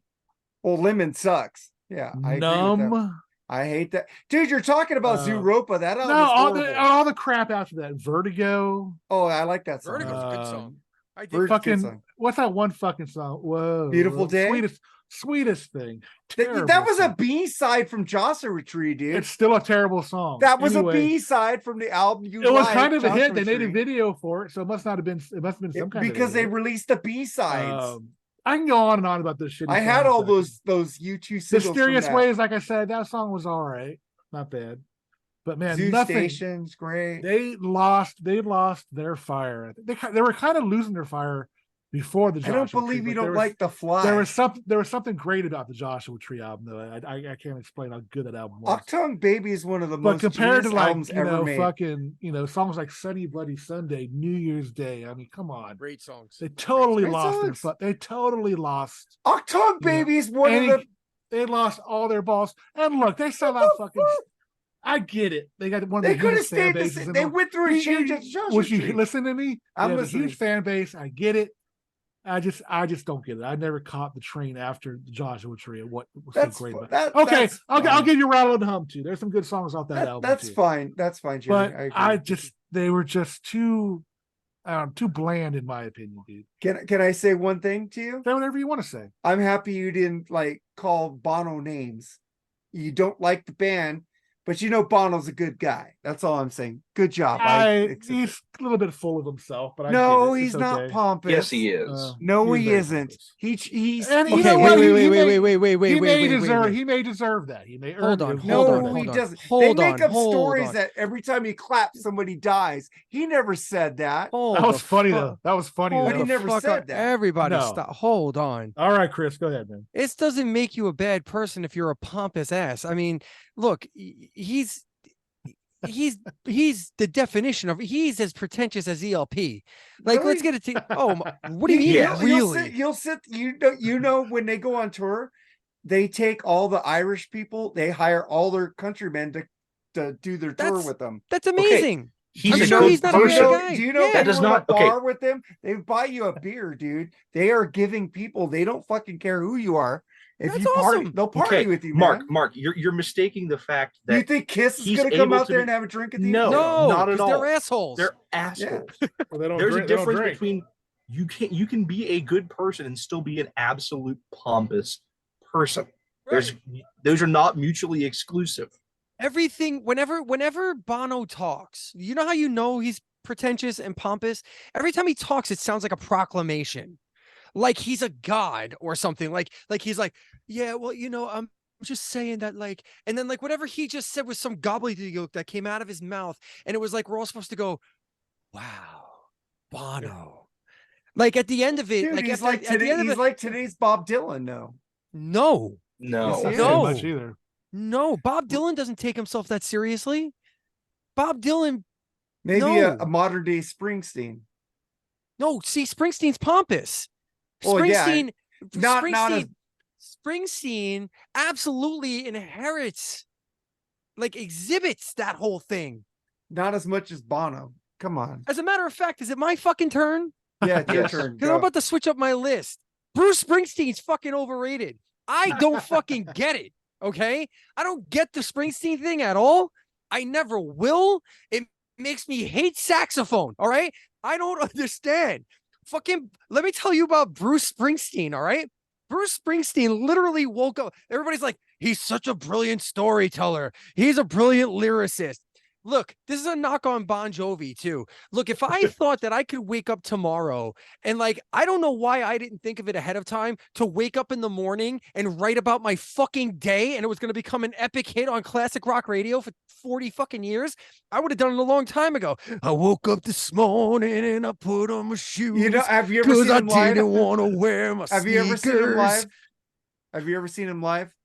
And then I went down and got some bagels. Have you ever Fucking seen him live? Bruce, you're a fucking genius, man. He's a genius. You just Yes, I've seen him live. you have. How was it? Yes, he's okay. But Okay, that's but- high energy for. But an I've old hung man. out with Stevie Van Zandt, and he even said the guy's an asshole. Like, what the fuck? Well, we know he's an asshole, but Bono isn't an asshole. We're talking about Bruce Springsteen now. Nobody Dude, gives a fuck about Bono. Fuck that guy. You know, he's the Irish Jewish- drunk anyway. Who gives a shit? Trey Parker and Matt Stone are the fucking most two brilliant people in the world. They personified Bono perfectly in that episode with the biggest shit. You ever see that No. episode? No, Yes. that was They fucked up. personified Bono perfectly on that fucking episode. No, dude. no. Watch Yeah. it. And then I wore my bunny slippers because my Mickey slippers had a tear at the bottom. Whoa! Bruce Springsteen. There you That's go. pretty good, man. You should start a Bruce Springsteen You cover know, band, man. I'm bored to run from this. So, Joseph, what's your number 6? Fuck Okay. Bruce Springsteen in the ass with a big rubber dick. I almost put Bruce Springsteen, but I'm just like, I don't care enough about Bruce Springsteen to rant about him at this point. And then Joseph went and tried to put me on his list, but then he said no. Because he can't do this impression like Chris from Red Beard Videos. Oh! You know what? You know, you're being wrapped up like a douche and like a runner in a night. You're blinded by the light. It's Deuce, man. Whatever, douche. So And this is the Massengill, brought to you by Massengill. Yeah, right. Ad break. So, ad break. yeah. The garden weasel. So this is the official transition point of my list from bands that I like to bands that I cannot stand. The difference being with this one, I can at least understand why they were as popular as they were in the 80s. After that, I don't get it whatsoever. And that is Bon Jovi. I completely understand why they were popular in the 80s. I don't like the albums. I have never liked the albums. But after a certain point, when they started switching genres, I don't understand why they were able to remain as popular as they did throughout all this time. And the fact that they are still selling out stadiums, even though John Bon Jovi wishes he never wrote those two albums in the 80s that made them as popular as they were. If it were up to him, he would never play songs from Slippery When Wet and New Jersey ever again because he hates that kind of music. He won't play 7800, which is my favorite. And he can't sing it either because he And he sounds can't like sing it either. It shit. sounds awful. Oh my God. I like 7800 Just- better. What I said about Pearl Jam earlier about after a certain point becoming just the most basic middle of the road music applies tenfold to Bon Jovi. There is, after a certain point, I'll give you the couple albums in the early 90s. By the late 90s, I cannot differentiate almost any Bon Jovi song. They are soulless. They don't have a unique sound to them. It's just generic music. I can't even classify it as a genre. It's just generic music. And I don't understand how, kind of like Motley Crue, and even this, Bon Jovi didn't really have the kind of headline grabbing, weird personal lives that Motley Crue did to keep them big. How Bon Jovi, off a string of literally nothing albums that did nothing, has been able to sell out stadiums for the past 30 years. I They don't play get great it. live shows. I've seen them 3 times. Girls love them. Soccer moms. Well, I'm not a soccer Now mom. they're soccer moms. Yeah. Yeah. I went to their 3 shows and there was a lot of men there. So Who took them there? Their wives. No, I went. I took my girlfriend there at that time. I took her. You got a girlfriend? You better not fucking tell your Like- wife that. That was back then with This House Is Not For Sale tour, which was their last good That album. album sucks, dude. I Yeah. love that album. The album after Yeah. that 2020 was horrible, but I like This House Is Not For Sale. But then so I get to my number 6. I don't understand it. It's probably generational. I'm not misogynistic or anything, but I don't understand the popularity of Taylor Swift. Was she country or is she pop? She was pop country. She was pop. Country isn't country anymore. It's just pop 80s. She's So all of it. Most of it is. She's Most all of it's it. just pop. It's She just, is everything. She's it's pop like- music. I don't She's understand. inevitable. She's just- Thanos. I just said it's generational. I don't get it. We did a review on that on Freeform, and because we are open to anything on that. I'm gonna have to podcast. watch that bullshit because I can't imagine what you old farts had to say about Taylor What was Swift. the? What I was like Taylor Swift. I got no problem with I'm it. older than all of you. that album was folklore, dude. It was Good cottage- album, good songs off it. You didn't like the whole. Taylor Dude. Swift's music may end up being the music that Bill and Ted was going to release that saves the world. Oh Man. fuck Mhm. me! Mark, That's it. Mark, Taylor Swift. the I'm one done. thing I'll say, She's understand you huge. saying- I understand you saying it's a generational gap, but can you at least admit that you can see why she's popular? No. Okay, It's then I not. don't That's know. why I said it's a generational thing. I don't get No, it. it's not. It's not a generational. Her thing. songs are just like bland, and they sound what it's like. New hip hop is awful. Also, it's just like there's no talent in it anymore. So okay, so I'm willing to accept you're old and you don't I understand said new that. music. I said No, no, it's- no, no, no, no. I'm insulting you. It's okay. I already Um, insulted myself. I said I'm generational. And that's fine. I'm not. Look, I'll defend Taylor Swift because my daughters are listening, even though they're like a block and a half away and they can't really hear It's me cool, right now. But I man. know, Love it. but I know they heard me say Taylor Swift like in their sleep, like they went, what? So I have to defend her, otherwise they will come for me. So, but with that being said, even within that, if I didn't like her, like I don't like I like Taylor Swift personally, but I don't like let's say Beyonce, okay? But I have to acknowledge like what makes someone I'd rather listen to overrated. Beyonce than Taylor Swift, But especially with her what makes something like better voice. okay, so like okay, that's actually a decent point. I will admit that Taylor Swift does not have a very distinct voice. It's In just my her music. opinion, it's her music. She's got a very distinct writing style, and that's why I think it's weird that you say it's kind of it sounds like generic or something like that. I find that weird. Well, she tried to because- do a folk because I album, and think- it was horrible. but no, she didn't. She called it folklore. That doesn't mean it's folk music. Like you understand what we did a review on it. Check it out on Freeform on audio. No. Just tell me about it. You understand the difference between folklore and folk music, Yeah, right? it was kind of slow and folky though. No, it definitely was slower. It wasn't as Yeah. upbeat, and it wasn't blank space, or it wasn't It was kinda shake like it off or anything those- like that. That But- band, that fucking folk. What's that new folk music shit they got? Like the Rembrandt, the Lumineers and stuff like that. Lumineers, yeah. And there's another band that she co-wrote that album with, who's Mhm. in that other band I don't like. I didn't like that new folk music that came out. And that's what she was doing. She was doing new folk. Way to be. She's been right. She wrote with that guy for a lot of Way to be songs, current, right? I know Mark. what you're talking about. See, I know what's going on because I did research for that album. So Anyway, I find it hard to believe that someone who, and I know you're going to try and say that sales don't matter now, but that like horse is out of the barn. So, but I find it hard to believe that someone who is on a Beatles level sales trajectory is overrated. That's just hard. because I for don't me count to fathom. streaming, but she does sell a lot of physical. So She She sells is the most physical. She is the queen I of know physical she, media. her and Adele.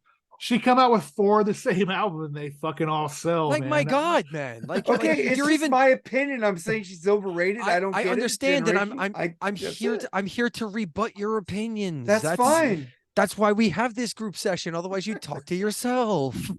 That would be. That's very why. boring. That's why I do video essays, because fuck all of you and your opinions. Leave them in the comment section, and then I will decide if I want to deal with you later.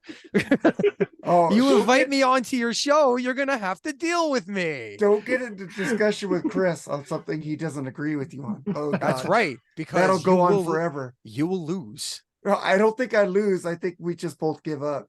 No, I think you get frustrated, but that's just a whole different story. All right, so where are we at? Top 5. Woo woo. You said Taylor Swift, so I guess it's me. Ah, All right, these guys, maybe they're not as huge as I'm letting out to be, but I just never could stand them either. They only had one really big hit, in my opinion, and I don't even think they even play that song anymore because I think the singer doesn't want to play that song anymore. I'm talking about Radiohead. oh, Can somebody tell me the fucking Three what is so stole good my about thunder. Radiohead? What is so good? Ooh. And I'm looking at their albums. It looks like they still release albums here, according to Wikipedia. Here. how do Man, I feel about this one? I don't know. I just Talk could about not- a pompous asshole. Oh yeah, my God, exactly. yes. The whole Thomas band. York. The whole band is. Yeah, no, Thomas I mean- York is, yeah. All of them are. Dude, All I right. just never saw the appeal of these guys either, man. And I hung around a lot of people that love these guys, man. It's fucking every time you go out drinking, they'd fucking play a song on the jukebox or whatever the fuck Look, it there- was, and it annoyed the shit out of me. And the guy doesn't even want to play that song live anymore because why well, would you because do it- that? Well, because it doesn't represent what they really are. That's I what think- everybody comes to see, Chris. Come on, man. That's not true. Well, you know, If you're- Extreme stopped playing more than words for a if you- while. Yeah, they still play it though. If Now they they went played it on back this to it, last yeah. tour, yeah. Yeah. But I mean, if you listen to Radiohead and you're a Radiohead fan, I have listened to a lot of radio. Not a fan. you would know that that whole album, Creep, and the rest of it, that's very, very different than what they've become and what Their they only were. good album. In your opinion, sure. Yeah, in my opinion. They're The Bins, right?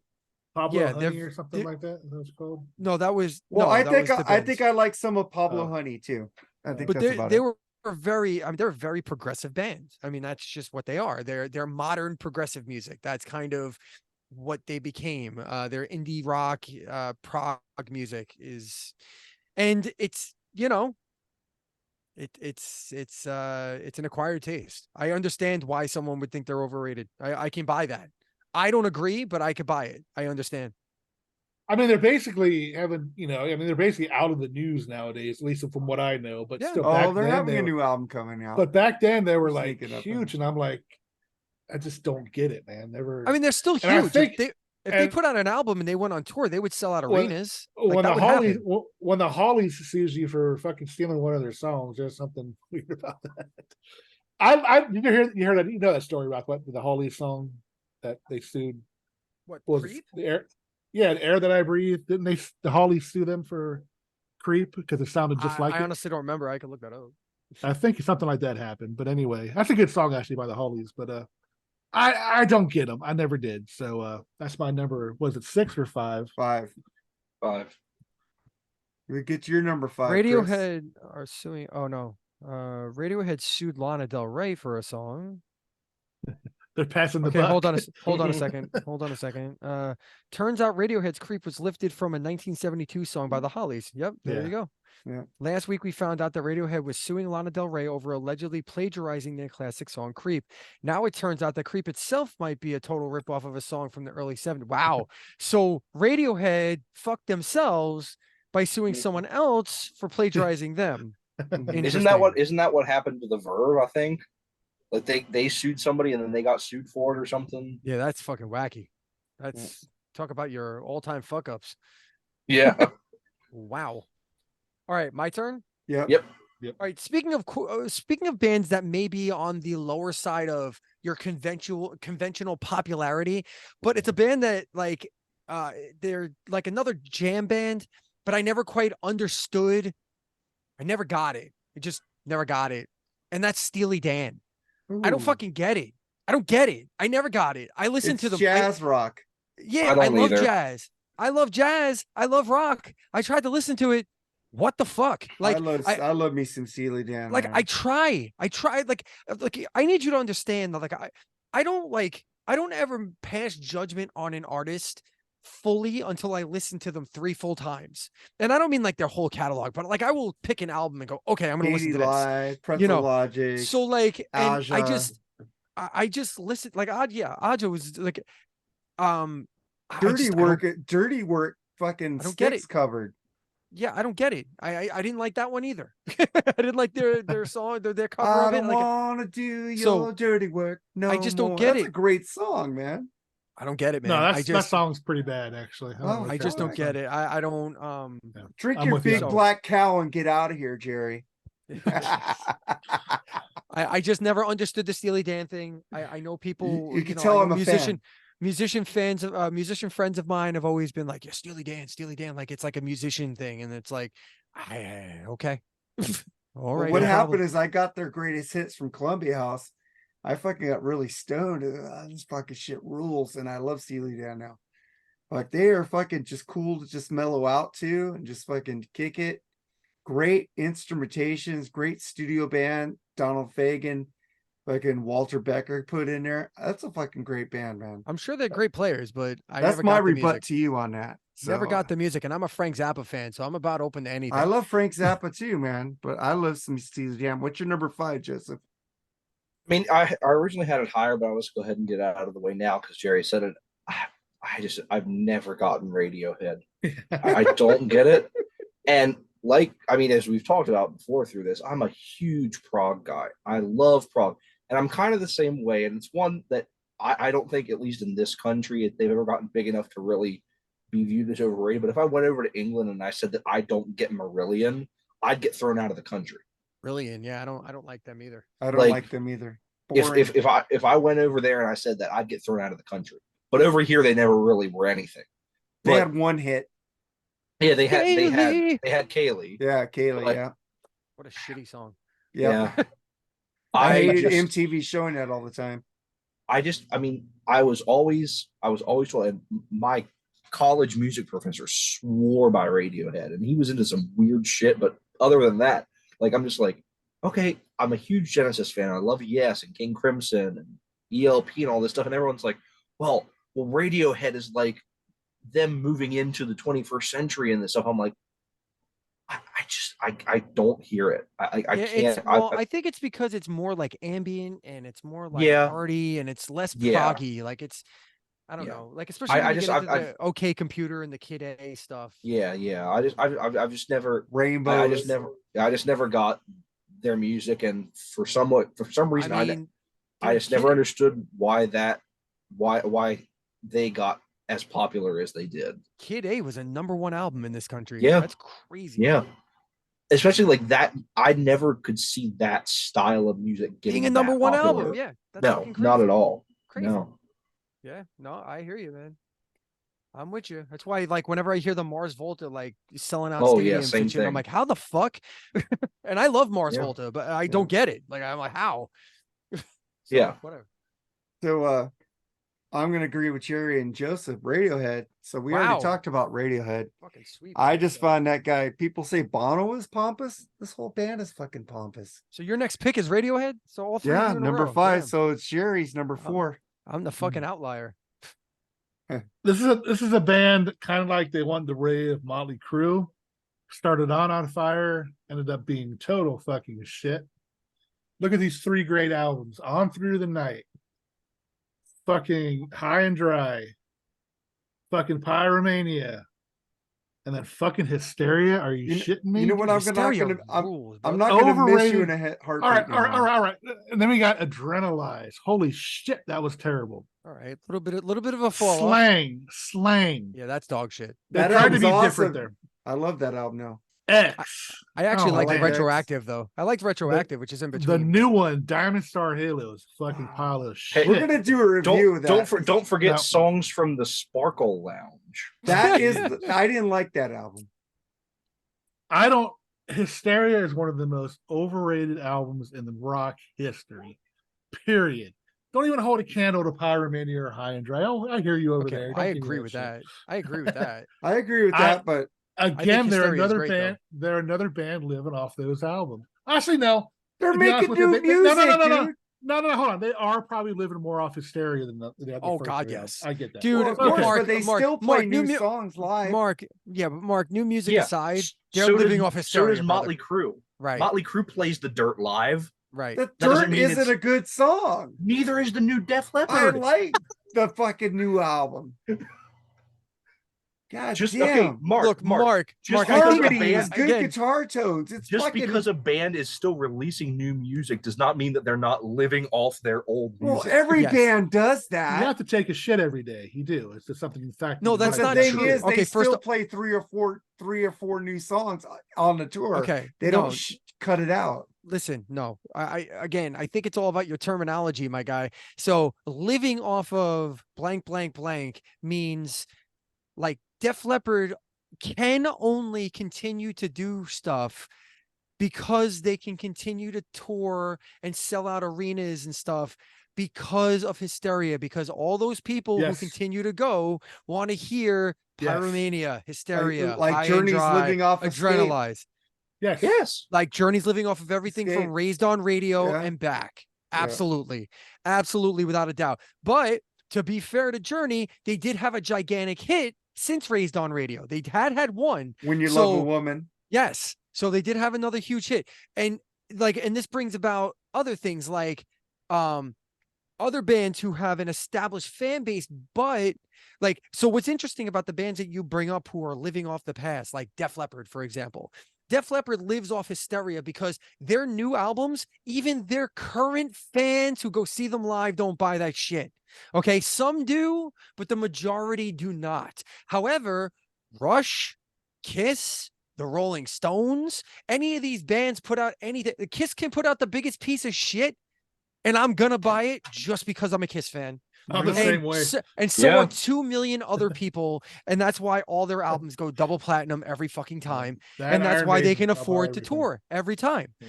Those are bands that are not living off their past, even though their music was way better in the past. So there's a difference. There's a huge difference. Like Def Leppard can put out a new album tomorrow, and yeah, they might get some clicks, or I mean, I don't even know. I'm wondering.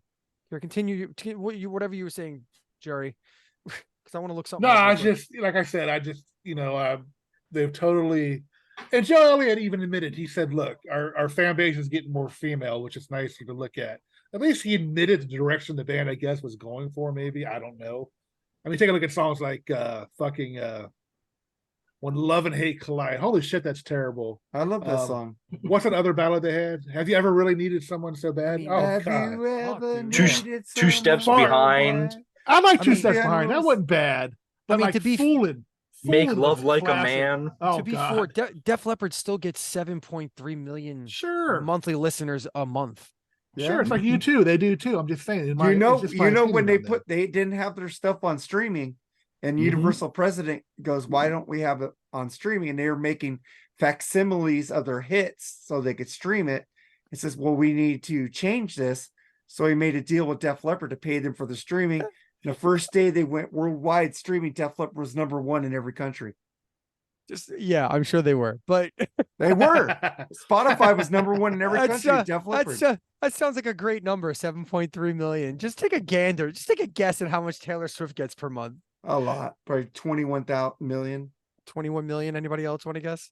I'd probably Probably- say in the hundreds, 100 probably, millions, I yeah. would think. 100 million. Yeah. 100, Def 500,000. Leppard isn't that bad. She's Oh my generational. God. That's crazy. You know, What with was it? that being said, I have seen them since then, and they do perform, a lot of their albums are overproduced, but they do actually kind of bring it live. They do. Mhm. They Yeah, do. I'll give I them thought that they were much. great live. The I new will give them songs that are they were great great live. live. I saw Even them vocally, with Journey, they they didn't were sound that fantastic. bad. Yeah, Even I vocally, saw they didn't sound the that bad. Journey tour. Tell me what you want. Wow, Kiss is still pulling 13 million monthly listeners. Wow. Yeah. Pretty impressive. All right. I was So gonna say, what I'm interested to find out what was the last Def Leppard album that went gold. Probably music doesn't- Adrenalize. Probably Adrenalize. Yeah. No, I think Euphoria did pretty good.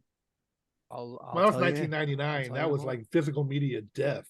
Yeah, Yeah. but it did good. Yeah, but Psycho Circus went gold in It '98. doesn't. That's the It doesn't thing. matter. It doesn't matter. They still find a way to like, so Adrenalize. But I will not take away their 1992. first three albums. Their first three albums No, are not at fucking all. classic. as fuck. 1992 Adrenalize went triple platinum. Wow. That's success of hysteria right there. Retroactive was 1993. Not an actual album proper. It was kind of like a compilation. It was Mhm. number 9 on the Billboard chart. Still went platinum. Retroactive went platinum. Then there was Vault, which is greatest hit, so I'm not gonna count that. Slang was 96. Slang was 96. Went 14 on the Billboard chart. Went gold. Slang was Okay. gold. Hmm. But Euphoria. think about that going from 3 times platinum all the way down to gold. Euphoria was 99. Was number 11 on the Billboard chart. Also went gold. X was 2002. Wow, that's a hideous album cover. What the fuck? Yeah. That was also number 11 on the Billboard chart and did not have a designation. Wah wah. I think that was the end of the run. Yeah. But yeah, Look just at think But about not, that. but not mainstream rock, like rock, the rock top 10, right? Top 20. No, that was Billboard 200. Really? Number 11. Okay. That's actually kind of impressive. then. Anything can make the top 10 on Billboard these days. That's Yeah. the thing. Yeah. That wasn't these days. Yeah, Those were old. The old album, charts. yeah, which came out in 2005. It's a went cover number album. Went number 16 on the Billboard. Where Vivian Campbell went. His whole fucking career. Ugh. Poor guy. Well, he he's did. overqual- He did two good albums with Last in Line, and then He's think overqualified horrible. for that They band. did an Yeah. EP. It's a good paycheck for him though. So what the hell? I Yeah. guess. So He's making anyway- money to play a lot less than he needs to. Anyway, I Yeah. think Def Leppard played here in Hershey and they sold out the stadium Oh, dude, with you were at Jour- that show? I was at that show. with Journey. Yeah, I was at that show and that was a great show. It was fantastic. Both bands were fantastic. So although I have to say, Neil Sean really thinks he's good. Oh, He that plays was a- Jeff guitar Scott- was that- solos. he was that plays with a Jeff lot of Scott? Was that- solos. The Jeff Scott Soto. Well, No, he is that was great. Arnell. No, that This was was Arnell. 28. This was 2018. With Yeah, Ryan. this Okay, was before 2018, COVID. okay. Yeah. Gotcha. I No, saw the. he I played saw If I that. saw that, three. if I saw Journey with Jeff Scott Soto, I would have killed myself. I don't like Jeff Scott It Soto. wasn't as good as. I have. I like, have the was- shirt. I have the shirt. Journey. I would Jeff rather. Leppard. I would rather have Steve Jerry or fucking Arnell than. Or fucking get Jeff Scott. Hugo from Voyage. My What? future. Oh, my I saw future Voyage wife this year. took They me were to- great. My future Voyage wife was took me to that fantastic. concert. Hugo's awesome, but he looks too much like fucking He Steve. That's what does, Neil dude. Sean So, said. dude, let me tell you a story. I was at the M3 festival in Maryland, and Extreme had to drop out because Nuno's knee, he blew out his knee or whatever. So they were like, "Oh, we're gonna have this band Voyage." I'm like, "What the fuck is Voyage?" Whatever. And all of a sudden, I find out they're like this Journey tribute band. I'm like, they fucking filled it with a Journey tribute band. I'm like, all right, well, we'll see what this is. This fucking guy comes out. And like I'm close to the stage. Like I had guest seats. I was a guest of Styx. I was there. Styx was like, hey, come to the show. I was like, all right. So I had really good seats, and I'm sitting there, and I'm like, That's Steve Perry. this is fucking Steve Perry. I'm like, he sounds just like him. And I'm looking at him, and I'm like, who the fuck is this guy? And then I'm looking at him. I'm like, I know this voice. Who is this fucking guy? And then I remember fucking band called Valentine back in the 80s. I'm like, who is this guy? And I look it up and I'm like, it's the same fucking guy. It's Hugoson or whatever his fucking name. Oh, I never knew he had another band like that. Okay. I never Yeah, knew they're that called about they're him. called Valentine. Oh, yeah. okay. Yeah, So, Chris, we've officially been at like a lot of the same shows because I was at Probably, that yeah. show. probably. Yeah, you I guys was at should- that You guys show. should get together and have a beer. Yeah, Damn. absolutely. Yeah, You guys no, are lucky. I live in the fucking sticks. I don't get to see too much, man. I was so pissed off when that Journey Def Leppard show. I was 6th row for that. Mm. And I was keeping track because it was early on the tour, but I was keeping track of the set lists. And Journey was pulling out a bunch of cool deep cuts. They were playing the title track off Escape. They were playing Chain Reaction. They were playing a couple other deep cuts. They didn't play any of that No, shit it was the all night we saw generic. them. And Neil Sean played 3 guitar solos. And Yeah, I'm it was like, crazy. It was so obnoxious. and I'll tell you what, though, Steve Smith played one of the best drum solos I've ever seen in my life. Absolutely. Absolutely. Without question. But Neil Sean played like 3 guitar solos. I'm like, okay, so you're not going to play Escape. You're not going to play Chain Reaction. They did do La Du Da, which was pretty cool. yes, that was cool. But they had plenty of space in their set list. They didn't play something. And it's not like these were songs that were played in place of other songs throughout the tour. These were songs that were played on top of the rest Maybe of the set list. Arnell's voice was kind of going out or something. He No, sounded fine. He sounded great. Okay. It was Yeah. just that like in the song Who's Crying Now Alone, he did like fucking 3 solos. Like, and they were Yeah. each like 4 minutes long. And I'm like, how is this a 15-minute song all of a sudden? What the fuck happened here? Yeah. So obnoxious. I And- remember that show because that was the first show that Phil Collin ever missed with Def Leppard since Yeah. he joined, because Joe Elliott came out on stage and said, "Hey, Phil had a family emergency. We got Steve Brown," yeah. and From that was Trickster. the first show that From Phil Collin Trickster? ever missed. Yeah. Yeah. And I'll Yep, tell you I what, remember. probably preferable because I didn't have to see Phil Collins shirtless from the 6th row. Glistening, fucking glistening and oily. All right. Glistening. Fucking So let's get to your number 4, Chris. Yeah. This one's gonna be probably controversial. I can't say that I dislike this band. They have so many iconic songs, They are synonymous with rock and roll. However, when you do literally the same thing for 50 fucking years, you gotta be overrated.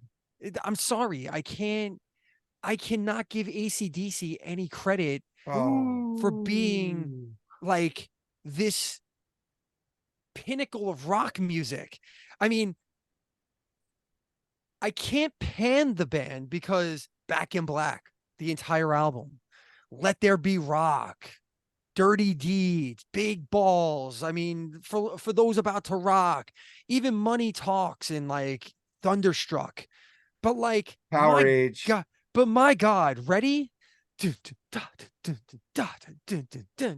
70s, bam, bam, 80s, bam, bam, 90s, bam, bam, 2000s, bam, bam. 2010s. Boom. I mean, it's the same shit. Give me something different, please. Their singer died and they still found a way to be somewhat the same. How did that happen? I don't understand. I hear you with that, Chris, so but I I think- I love them. I don't know why either, but I fucking love AC/DC. I think it speaks more to being overrated and like more overlauded than it does being AC/DC a is the only great band that gets band. away with that. Yeah, I think that's the definition of being overrated, though. No, I because think they're good. because Oh, no, because I man. mean, people will talk about like Angus Young being like this guitar guy, but yet to me, all his solos sound the same. Ooh, Like there's not a lot. Ooh, There's not a lot of. no. There's not a lot of. There's not a lot Down of. Payment Blues, man. Highway to Hell solo, man, is fucking intense. They all dude. sound the same to me. Like there's No, nothing. well- There's nothing innovative happening there. Again, it's all about innovation. It's all variations on the same theme. And I know a lot of bands do that, but not a lot of bands get the praise and adulations that AC/DC does. And that's where to me the word overrated lies. Okay. I'm not saying they're a bad band. They're fucking legendary. Okay. They're legendary because of their longevity, because of the iconic songs that they have. Again, one of the few bands that can rank up there with Queen and the Beatles and the Rolling Stones with songs that you hear them and you're in a fucking sports arena and you're like, fucking AC/DC, there they are. You listen to a commercial and it's like, AC/DC, there they are. You could be in a bar and be like, fucking AC/DC, there they are. But it's all the same. It doesn't matter what song it is. You just know it's AC/DC, right? You know, if we were doing a list about iconography or most recognizable, they would be on that list too. But we're talking about overrated, and I'm looking at bands that get lauded and have roses thrown at their feet for being like great, I don't know, innovators of rock music, and these guys aren't it. They're just doing what they do. They're just going further on what was already established, essentially. So that's it. What about you, Joseph, number 4? Oh yeah, no. So this is one, and these guys are thrown around a lot, just as these innovators, and they're up there. I mean, not necessarily. I mean, if you think '60s rock, people are immediately going to go to the Beatles, the Stones, and the Who. But I think the fourth one that people will, but I mean, they're not as popular. Who? He said the Kinks. Oh, They're not as popular. No. But the fourth one, a lot of people will throw in there that I've just never got, and I've never understood, I know where you're going. and I've never understood the hype, is the Doors. I just typed it. I typed it before you said it. Oh, I don't get it. I just don't. motherfucking lyrical genius. Talk about a band where I think Is he? almost every song I've heard from them sounds the same. Listen to the live shows, man. I mean, Dude, I LA Woman's an incredible album, man. Yeah. I have to disagree with you. On The that one. the cars hissed by the window. That fucking song rules. they're one that like it's not like a band that like there's a couple bands I listen to like I actively don't like. Well, as we get towards the top of the Have you list, there's smoked some weed? that yes. There's Have you some on smoked this weed list. have you smoked weed listening to the Doors? No, Well, that's your problem. because I have better things to do with my life. Have you Listen to the first. Get high.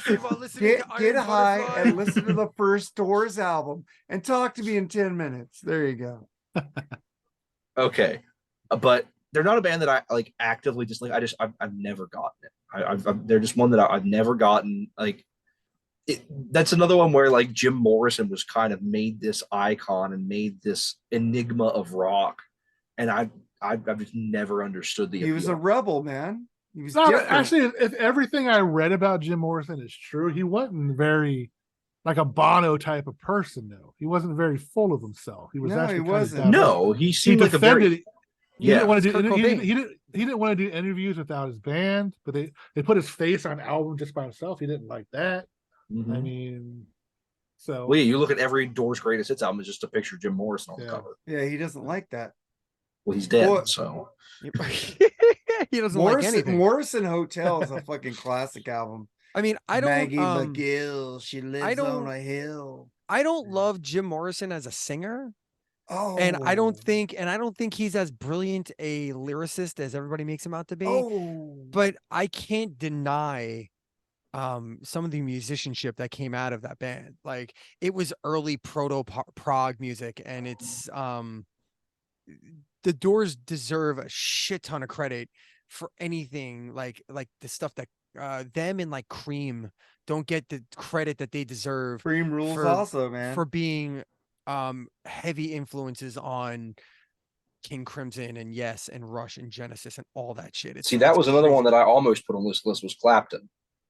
Well, See, Clapton is overrated. Clapton as an individual, I agree with. Yeah. But Cream, I don't agree with at Cream, all. Blind Faith. Well, yeah, Eric no, and the And Cream is- Dominos. Blind Cream is- Faith, I don't agree with either. Cream as a love Blind band, no, Faith. I would never, no, I wouldn't say that they're overrated. I love But Blind just Faith.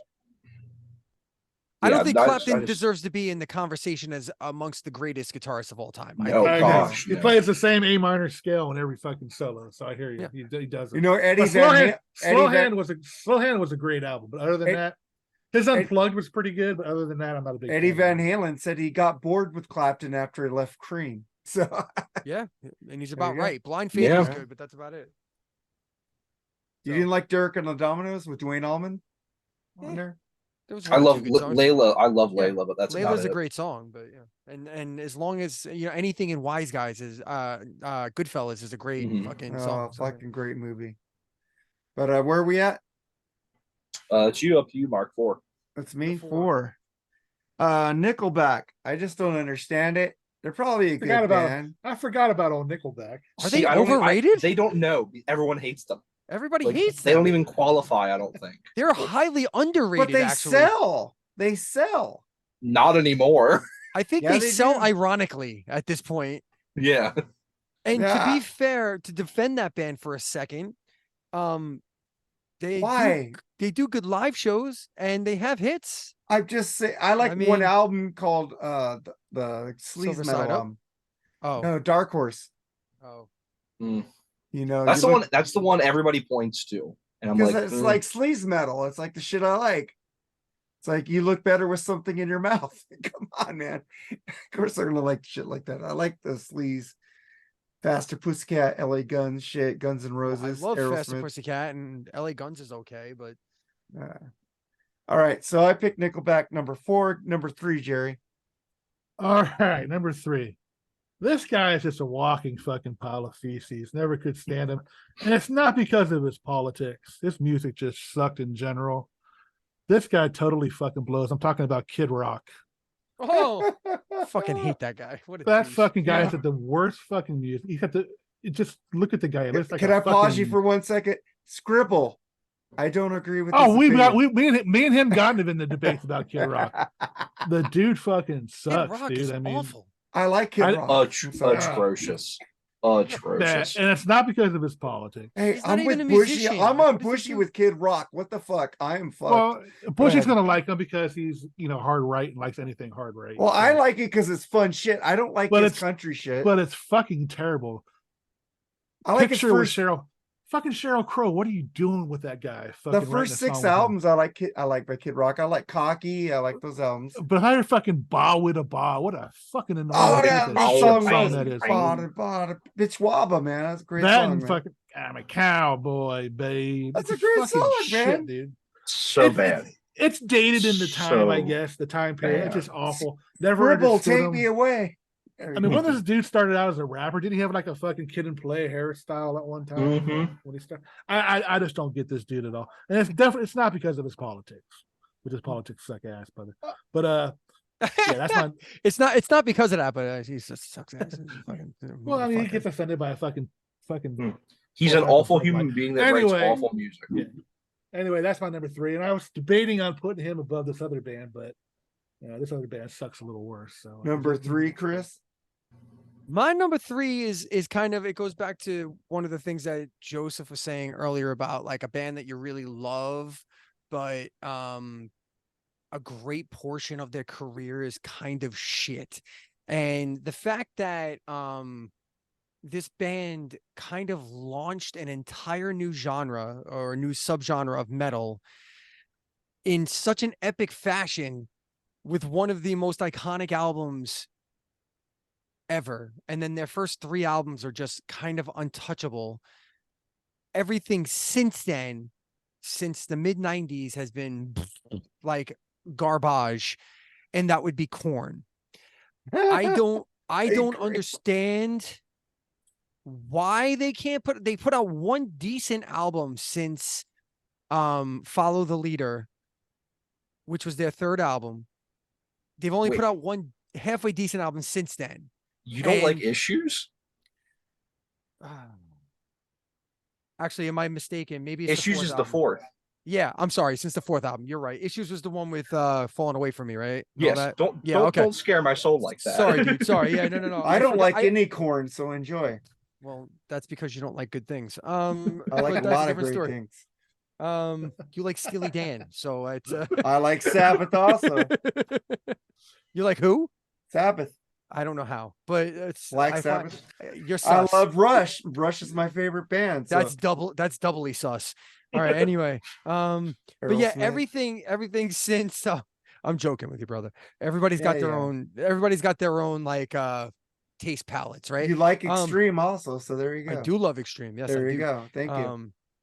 Everything since then has been more or less dog shit, and except for their live shows and the fact that they kind of ignore everything since then is a testament to just how bad everything since then is. So that's why they land at my number 3 spot, because as iconic and like world changing as Korn is, because in reality they changed the face of metal in their time, and they don't get the credit that they deserve for that, much like other bands that I think are very underrated, because I think Korn is both overrated and underrated at the same time. It's very weird. It's a weird dichotomy.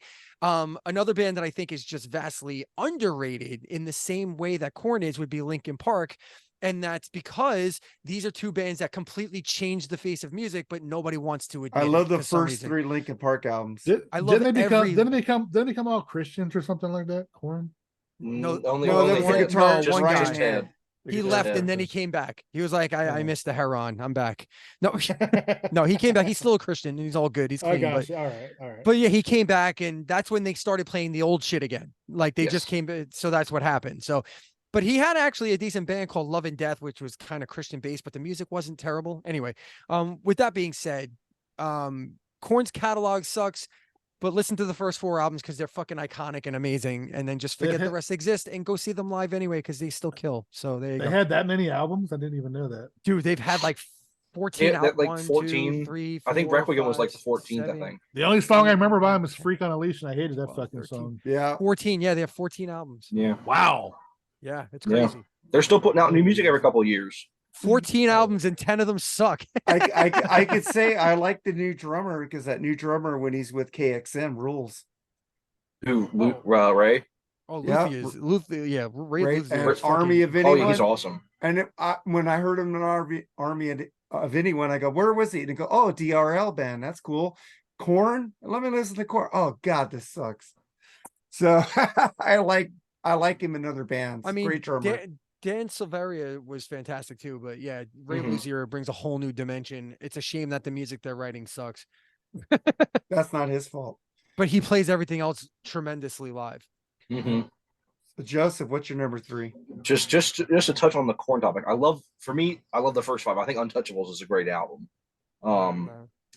But after that, I think I really liked Serenity of Suffering from 2016. I really like that one. That was a really good album. Was that the one with Never Never on it?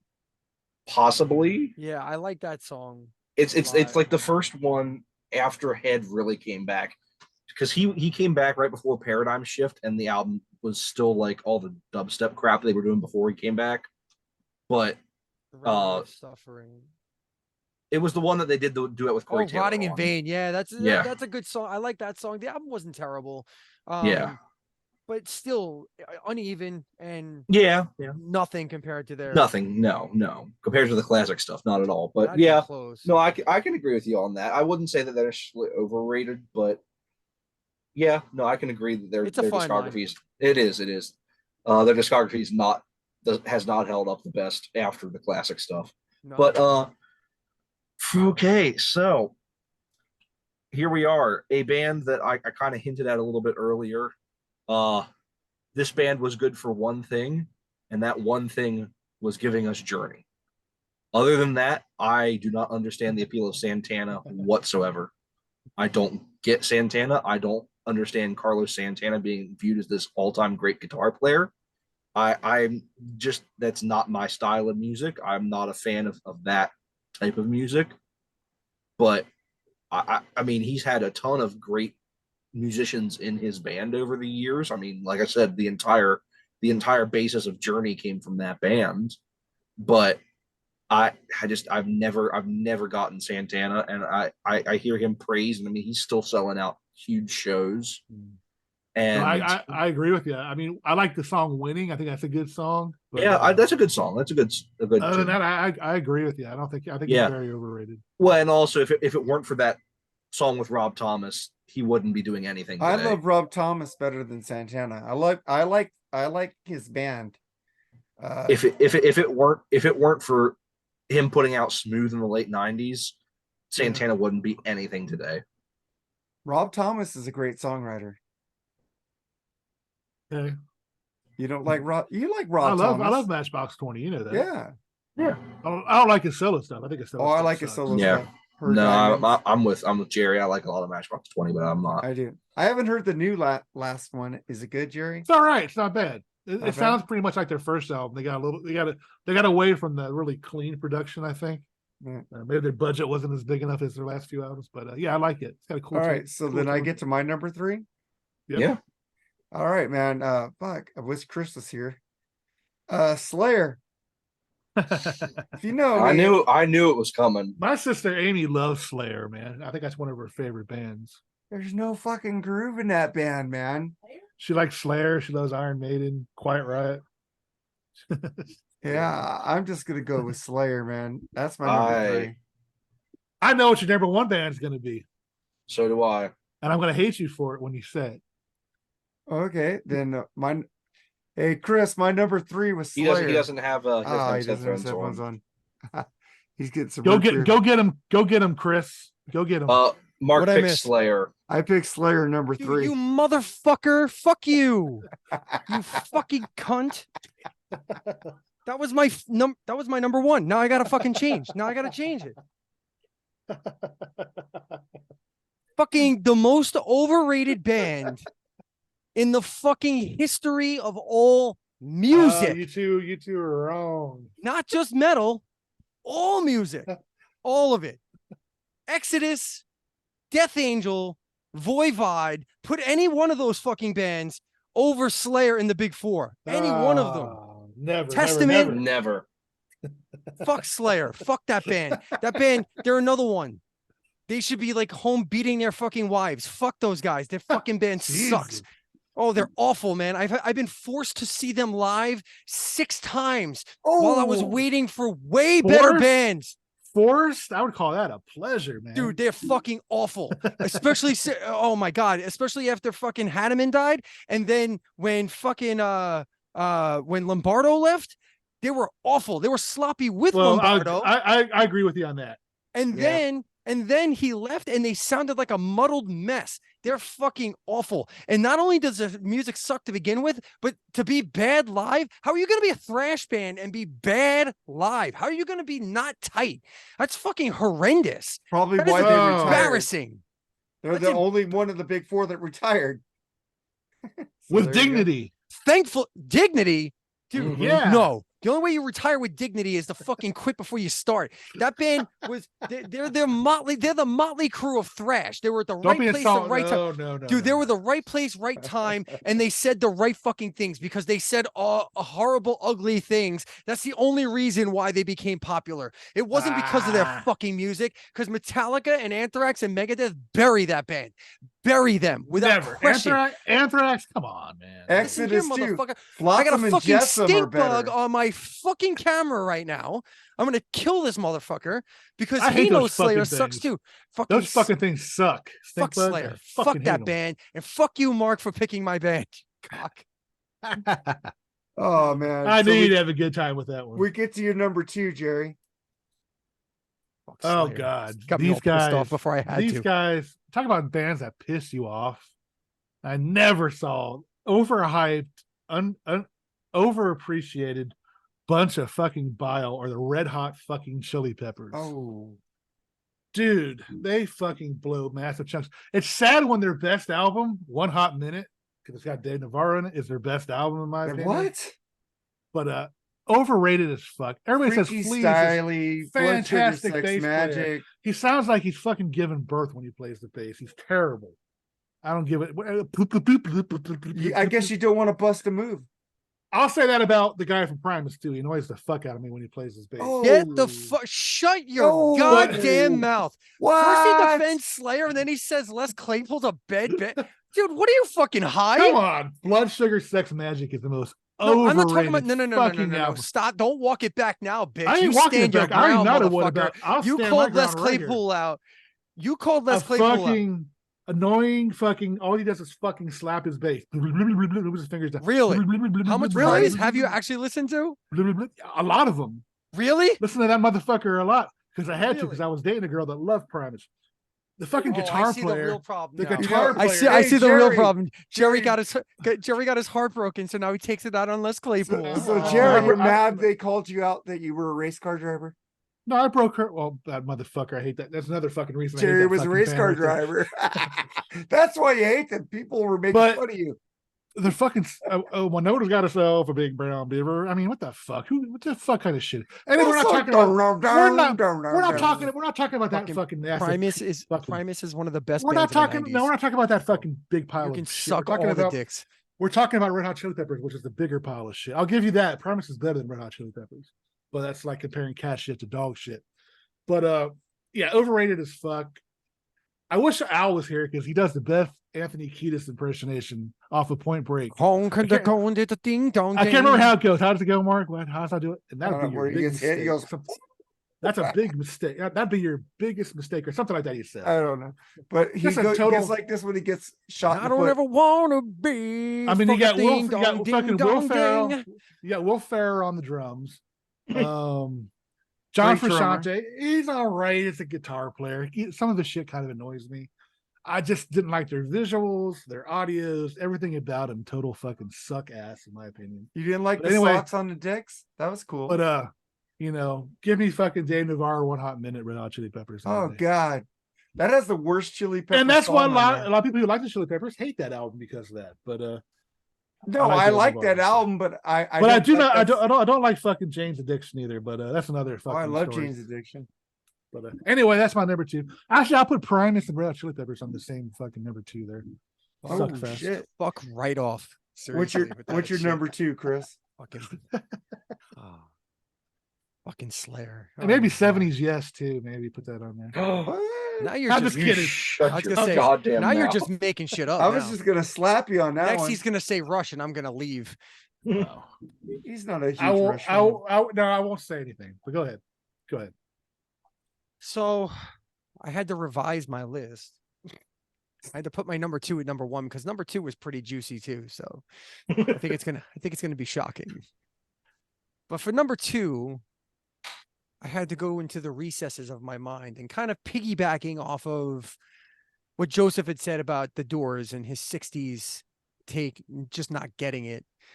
Sticking with the classic rock thing and kind of the prog rock thing, and me being a big prog head myself, I never, ever, ever understood the flute playing fucking menagerie of what the fuck that is Jethro fucking Tull. Oh, Charles you. was like going, yeah. The Hard first rock heavy metal album of the year. the first official heavy metal winner in the Grammy category of heavy metal. I like that album, man. what in the Crest of ever- a Name. Sucks. What in the everlasting fuck was that nonsense? And I will never understand what the appeal of this band was. Is it the flute? Is that really what it is, people? Because If it like- is, Peter Gabriel's like one better flute player than that's what I'm saying. whatever. And Ian Wilson's a Anderson is better not a good flute singer, player. and he's not like No. I don't like the songs are dreadfully boring.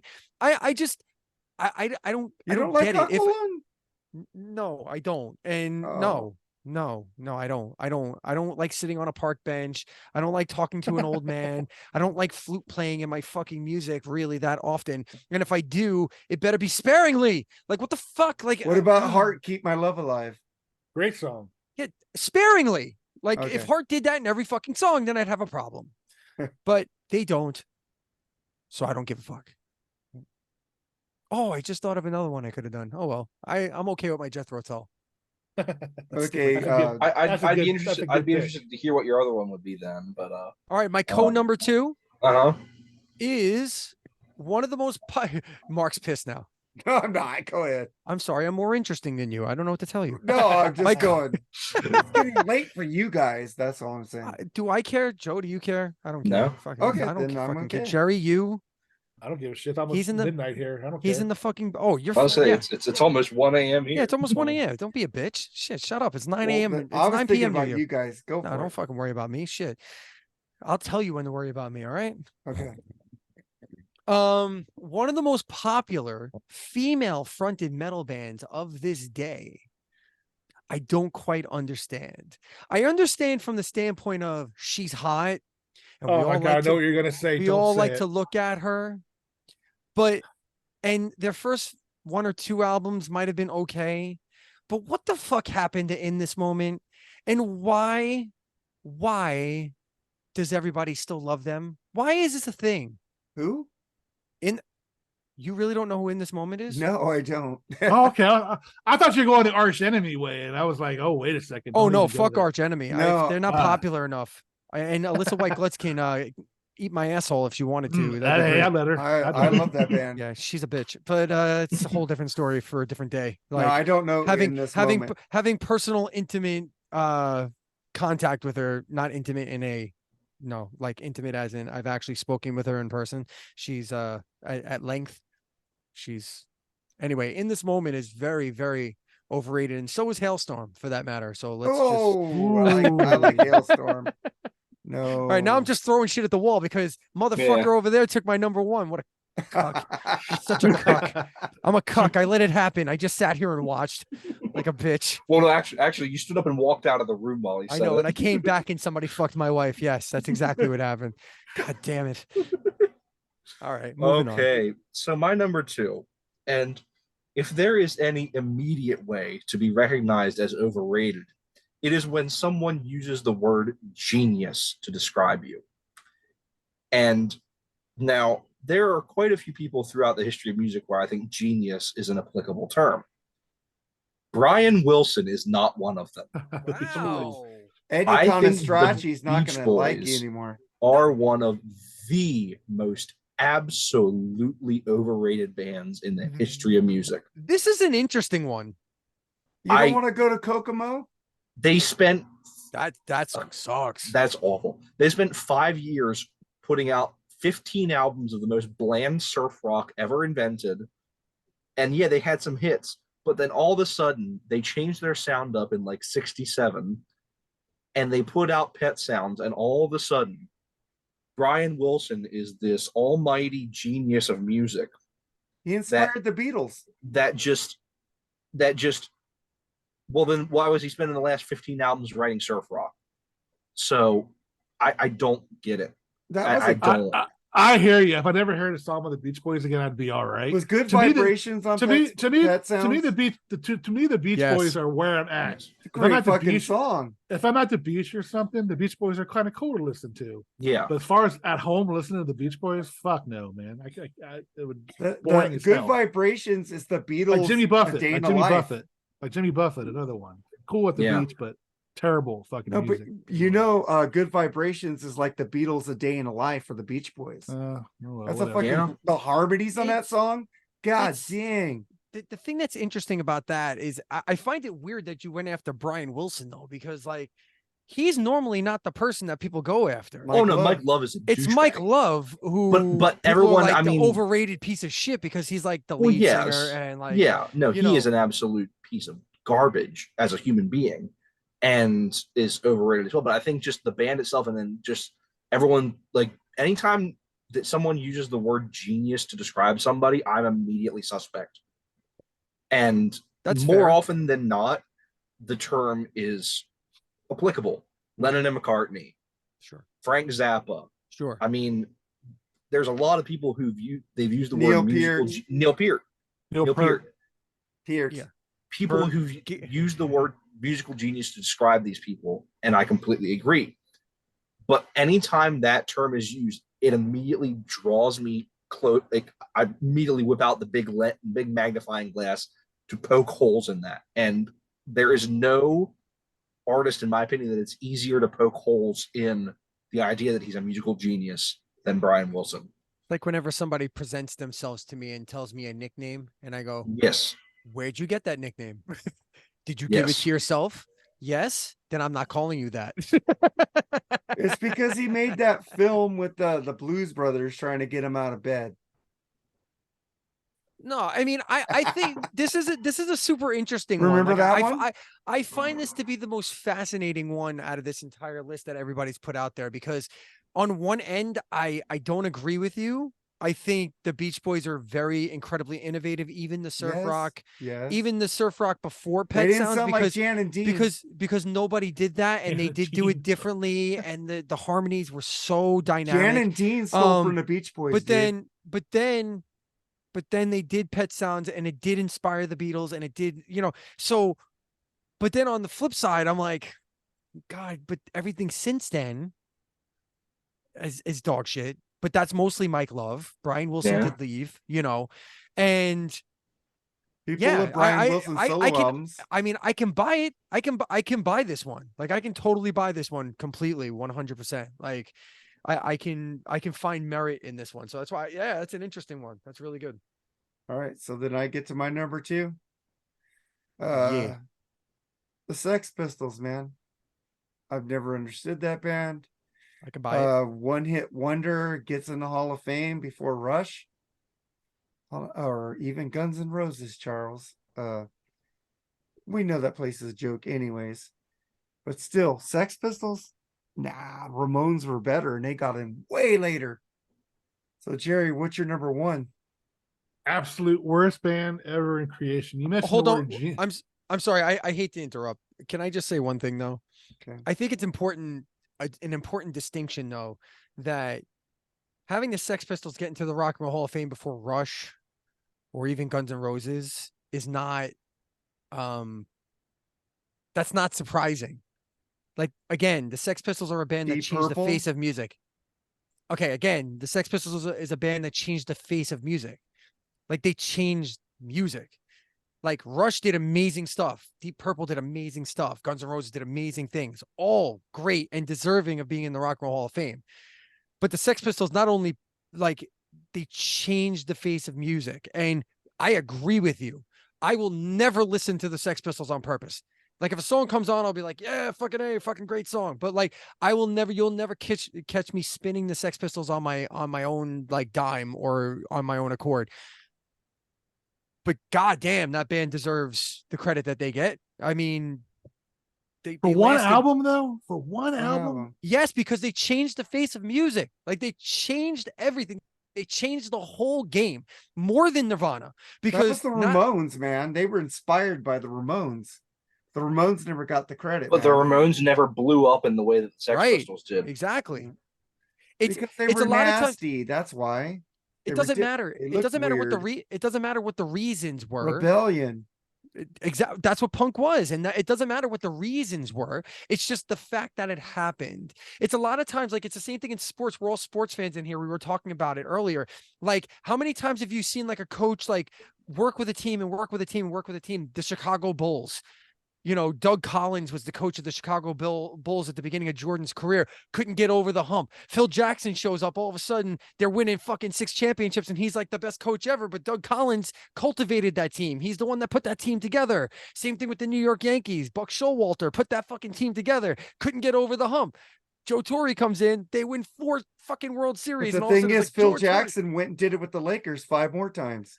Right, That but he proves was he's a great coach. but he was considered the greatest coach before then. You're missing the point. The point okay. is that it's not always the originators. It's I the know. ones that broke the ceiling, the ones that broke the glass ceiling. Rosa Parks was not the first person to sit on the back of the bus.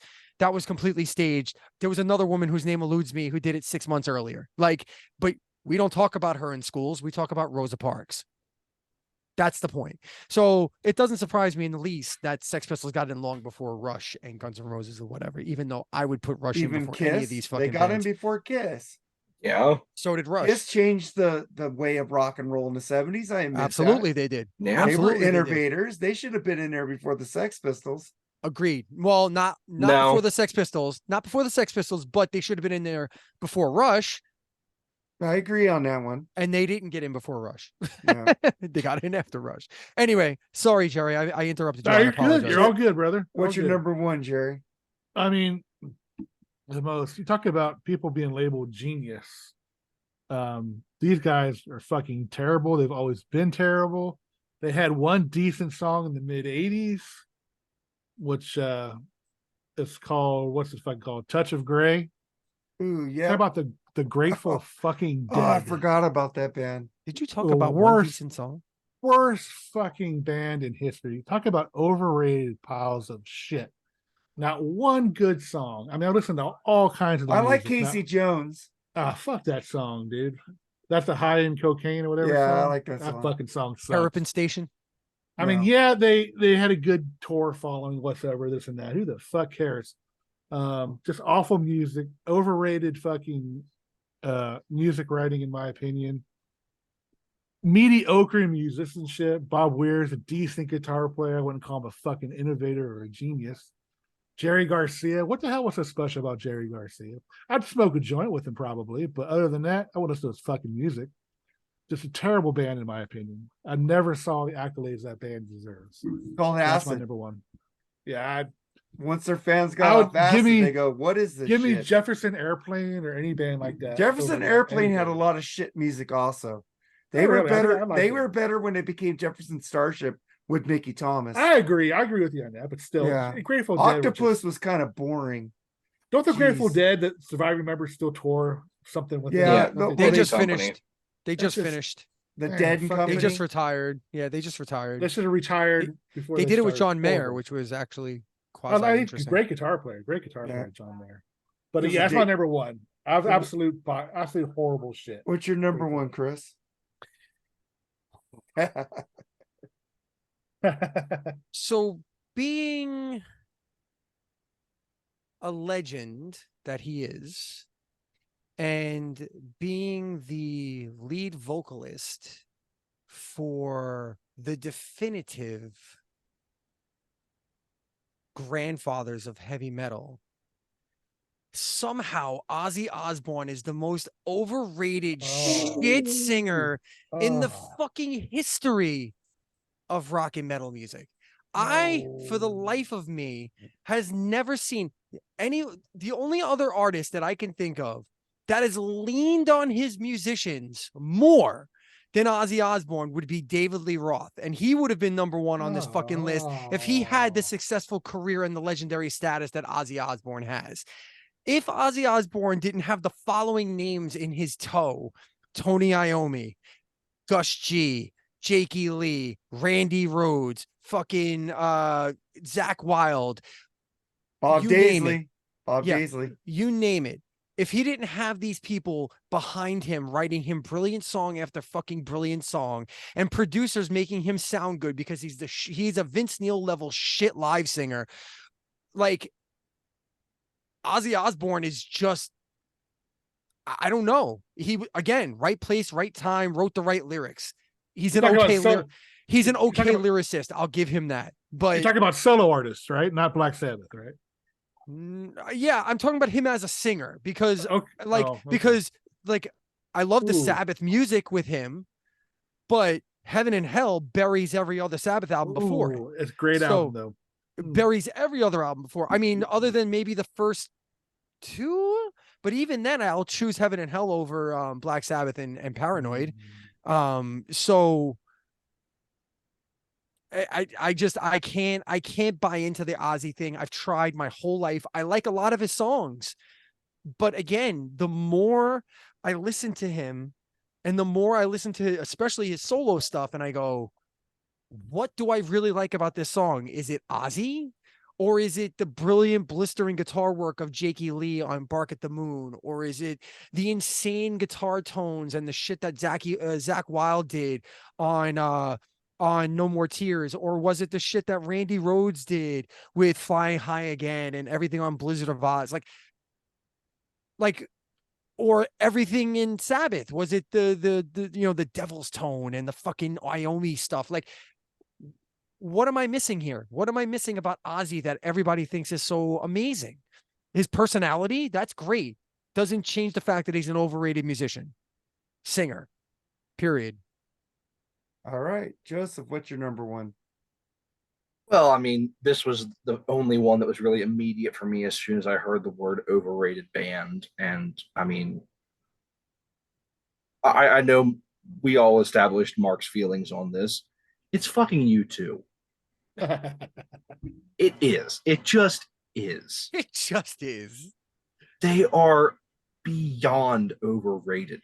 Like they I don't know what music they could have ever written to gain them the popularity that they have, but their music and their popularity do not match whatsoever. And like Jerry said, I wouldn't even go as far as Well, Jerry. the live shows, man. The I live don't think shows. good for them.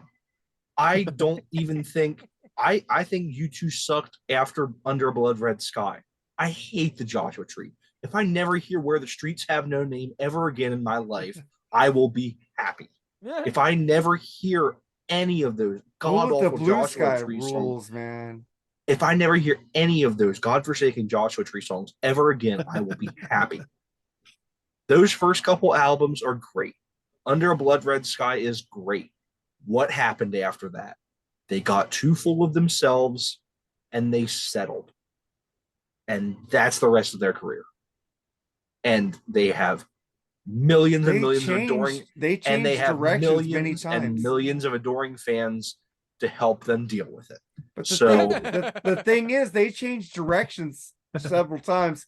Sure they did. Octung Baby was different than what was going on in the 90s. They changed the sound. They even changed with pop, dude. They always tried to be ahead of the curve. Okay. They weren't going for trends. YouTube was making the trends. They were bad at it. Well, when you shit, sometimes there's corn in it. Dude, they were inspiring industrial music. They were inspiring everything at this time. Not that corn, but a little Jonathan Davis with your shit. Jonathan Davis with your shit. But I disagree with you, mean, but it's your opinion, man. They can change their sound as much as they want. It's all equal as shit. I'm applauding you for that number one pick. I agree. Well, my number one, if everybody doesn't know what my number one is, I think somebody's already said this band already, so I don't feel so bad saying it, but I don't understand gobbledygook lyrics. And I was there at the height of this fucking trend. I was there. I bought this fucking, went to Tower Records Hollywood. I bought Nevermind. I was a fan. But then I heard Pearl Jam 10. Then I heard Soundgarden. Then I heard Alice in Chains. I totally forgot about Nirvana. Then Warrant Dog Eat Dog. They were just forgotten about. Unplugged came out. I was like, oh, okay. In Utero came out. That's about when he died. When In Utero came out during that album phase, people were over Nirvana. He died. Boom, number one album. That album was lingering. That they were losing. He got famous because he died at 27. They are not good. No. I love false. Dave Grohl. Chris Novoselic That's is a false horrible information. bassist. Also, Where's our false fact checker at? It's false information that Kurt Cobain became famous after he died. I'm talking that album. He died because he was famous. Okay. But that album was dying. In Utero was not charting. It was dying. He died, and all of a sudden, oh my God, Kurt died. I remember that day. I was like going, why are these people crying about an idiot who killed himself? So did Kurt Cobain do that to boost record sales? What are you trying to say? The only thing you should cry about is John Lennon fucking getting shot. You shouldn't cry about some idiot shooting himself, man. Fuck that guy. Fuck Nirvana. Dave Grohl, Foo Fighters, I fucking love you. But Tell us fuck how you that really feel. band. Huh? Tell us how you really feel. I fucking hate Nirvana. Fucking dude. Whatever, man. The only That's it. reason I didn't put them on my list, I agree with you, Mark, is because I agree with Chris what he said about Nirvana wasn't. They were an absolute breath of fresh air in the music industry. You know why? Because all the corporations and music companies decided we're done with hair metal. Let's push this. They pushed Nirvana. They pushed all the grunge and took any competition away from them. They push what people want, dude. No, that wasn't what people wanted. They manufactured it. It wasn't? Are you sure? I saw Mark. it on the radio. I saw it on MTV. It was an overnight changeover. Dude, I saw it happen when Nirvana came out, 9 Inch Nails. They're playing on all over MTV. I knew there was a big ass change in music coming. Dude, out they right pushed them and they stopped people playing loved it. Nirvana. They stopped playing all the other bands that were making the money the year before because they said, no, this is it. We're done with this band. Let's like get this genre in. And they pushed, dude. They pushed. Yeah, it. and the people bought it anyway. So Dumb. Hold on. I need to say something. I'm going to read this from an article. In Utero, topped the American and British album charts. Time critic Christopher John Farley wrote in his review, despite the fears of some alternative music fans, Nirvana hasn't gone mainstream through, though this potent new album may once again force the mainstream to go Nirvana. In Utero went on to sell more than 5 million copies in the United States. Before Hold on, I'm not done yet. Before he Hold died. on, I'm not How much done did he yet. sell before he died? I'm not done yet. That October, Nirvana when that October, Nirvana embarked on its first tour of the United States in 2 years with support from half Japanese and the Breeders. For the tour, the band added Pat Smear of the punk rock band Germs of the second guitarist. So in other words, they sold 5 million copies before the tour. In Utero. How could he have died? I remember it was dropping. And then it went higher after that. So I'm sorry. I heard it sold 1 million copies before it was dropping from 5. It was dropping from 5 million. It topped the hit charts. number one when it first came out, but it was dropping after that. Oh, okay. So it didn't stay on top of the charts for 20 straight weeks. Got it. Albums drop. Okay, but all the other shit they put out after that, like fucking the live albums, didn't do that well. Oh my God. Whatever. I just don't like Nirvana. Okay, and there it is. That's fair. There I just wanted your information to be correct. I was there with them. I was buying Dog Eat Dog. I'm just saying they and there it is. I've heard you make this argument 1,000 times, Mark. That's why you don't like Nirvana. And that's because fine. It killed the music you like. I liked Pearl Jam and I like Alice in Chains. I like Soundgarden. I wasn't mad at them. I just say Nirvana wasn't as good as those other three bands. To me. I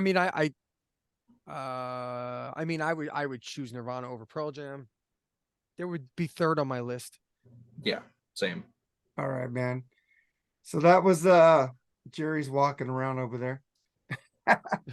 So that's the end of our show, man. Thank you for picking this topic, Chris. Hey, no problem. 11 Yeah, it most was fun. overrated bands artist.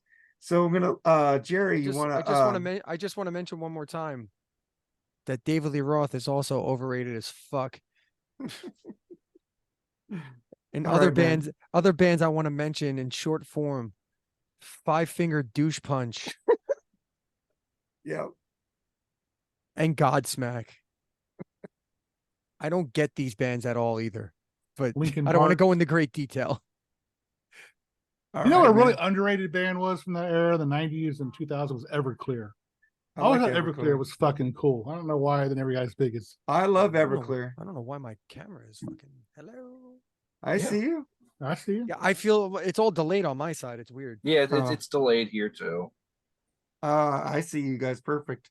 But man, that was the show, man. I'd like to thank you, Chris Elio. You want to promote your stuff? Yeah. So if you're into buying records, vinyls, or classic vinyl, or classic CDs, or cassette tapes, there is an app called Whatnot. It's where you can go to shop for such things. I am Redbeard Videos on the Whatnot app. I'm also Redbeard Videos on eBay. You can also go to my page on Facebook, Redbeard Videos, or you could find me on Twitter or X or whatever the fuck it's called now, Elon Musk's fucking love baby.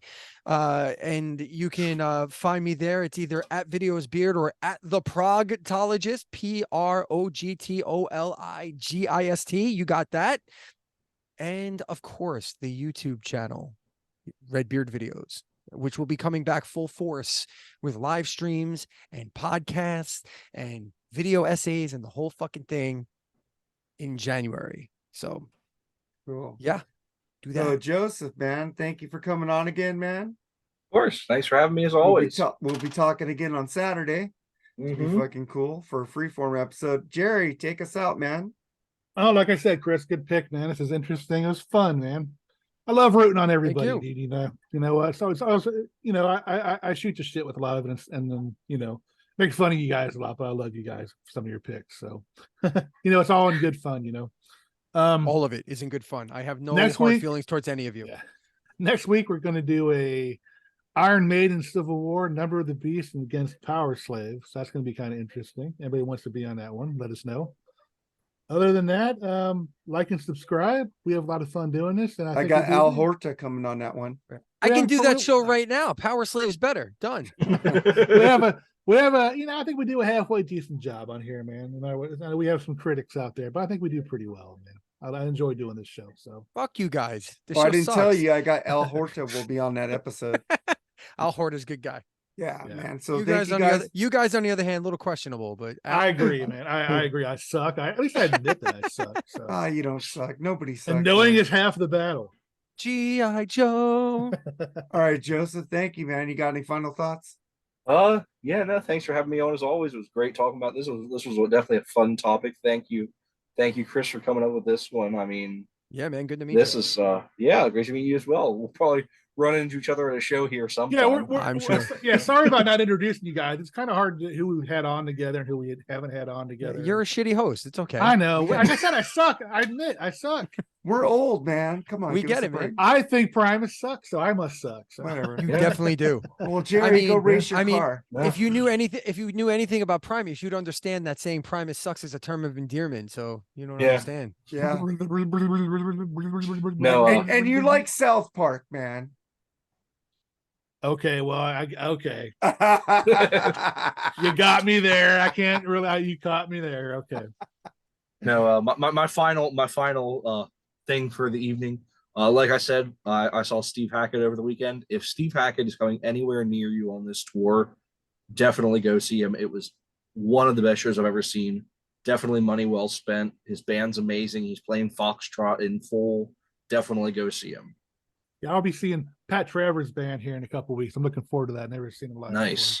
I'll be seeing Night Ranger on next Wednesday. I have Protest the Hero in Philadelphia, I think in mid-November. And then I have Between the Buried and Me coming up in the first week of December. And then I think that's it for the year. I don't got think I have any- Slaughter November 11th. Oh. You're gonna hear two notes, dude. You're gonna hear Yeah. two fucking I notes out love of Mark Slaughter, Slaughter. man. Mark Slaughter's got two notes now. He's got one mid-range note and he's got one really high screech, and that's about all he's got. That's And about and it. they crank the guitars up to try to cover it. That's about it, man. That's about it. Well, it was only $35. Oh no, Chris, it was a Chris it was and a I are decent both show. survivors of slaughter.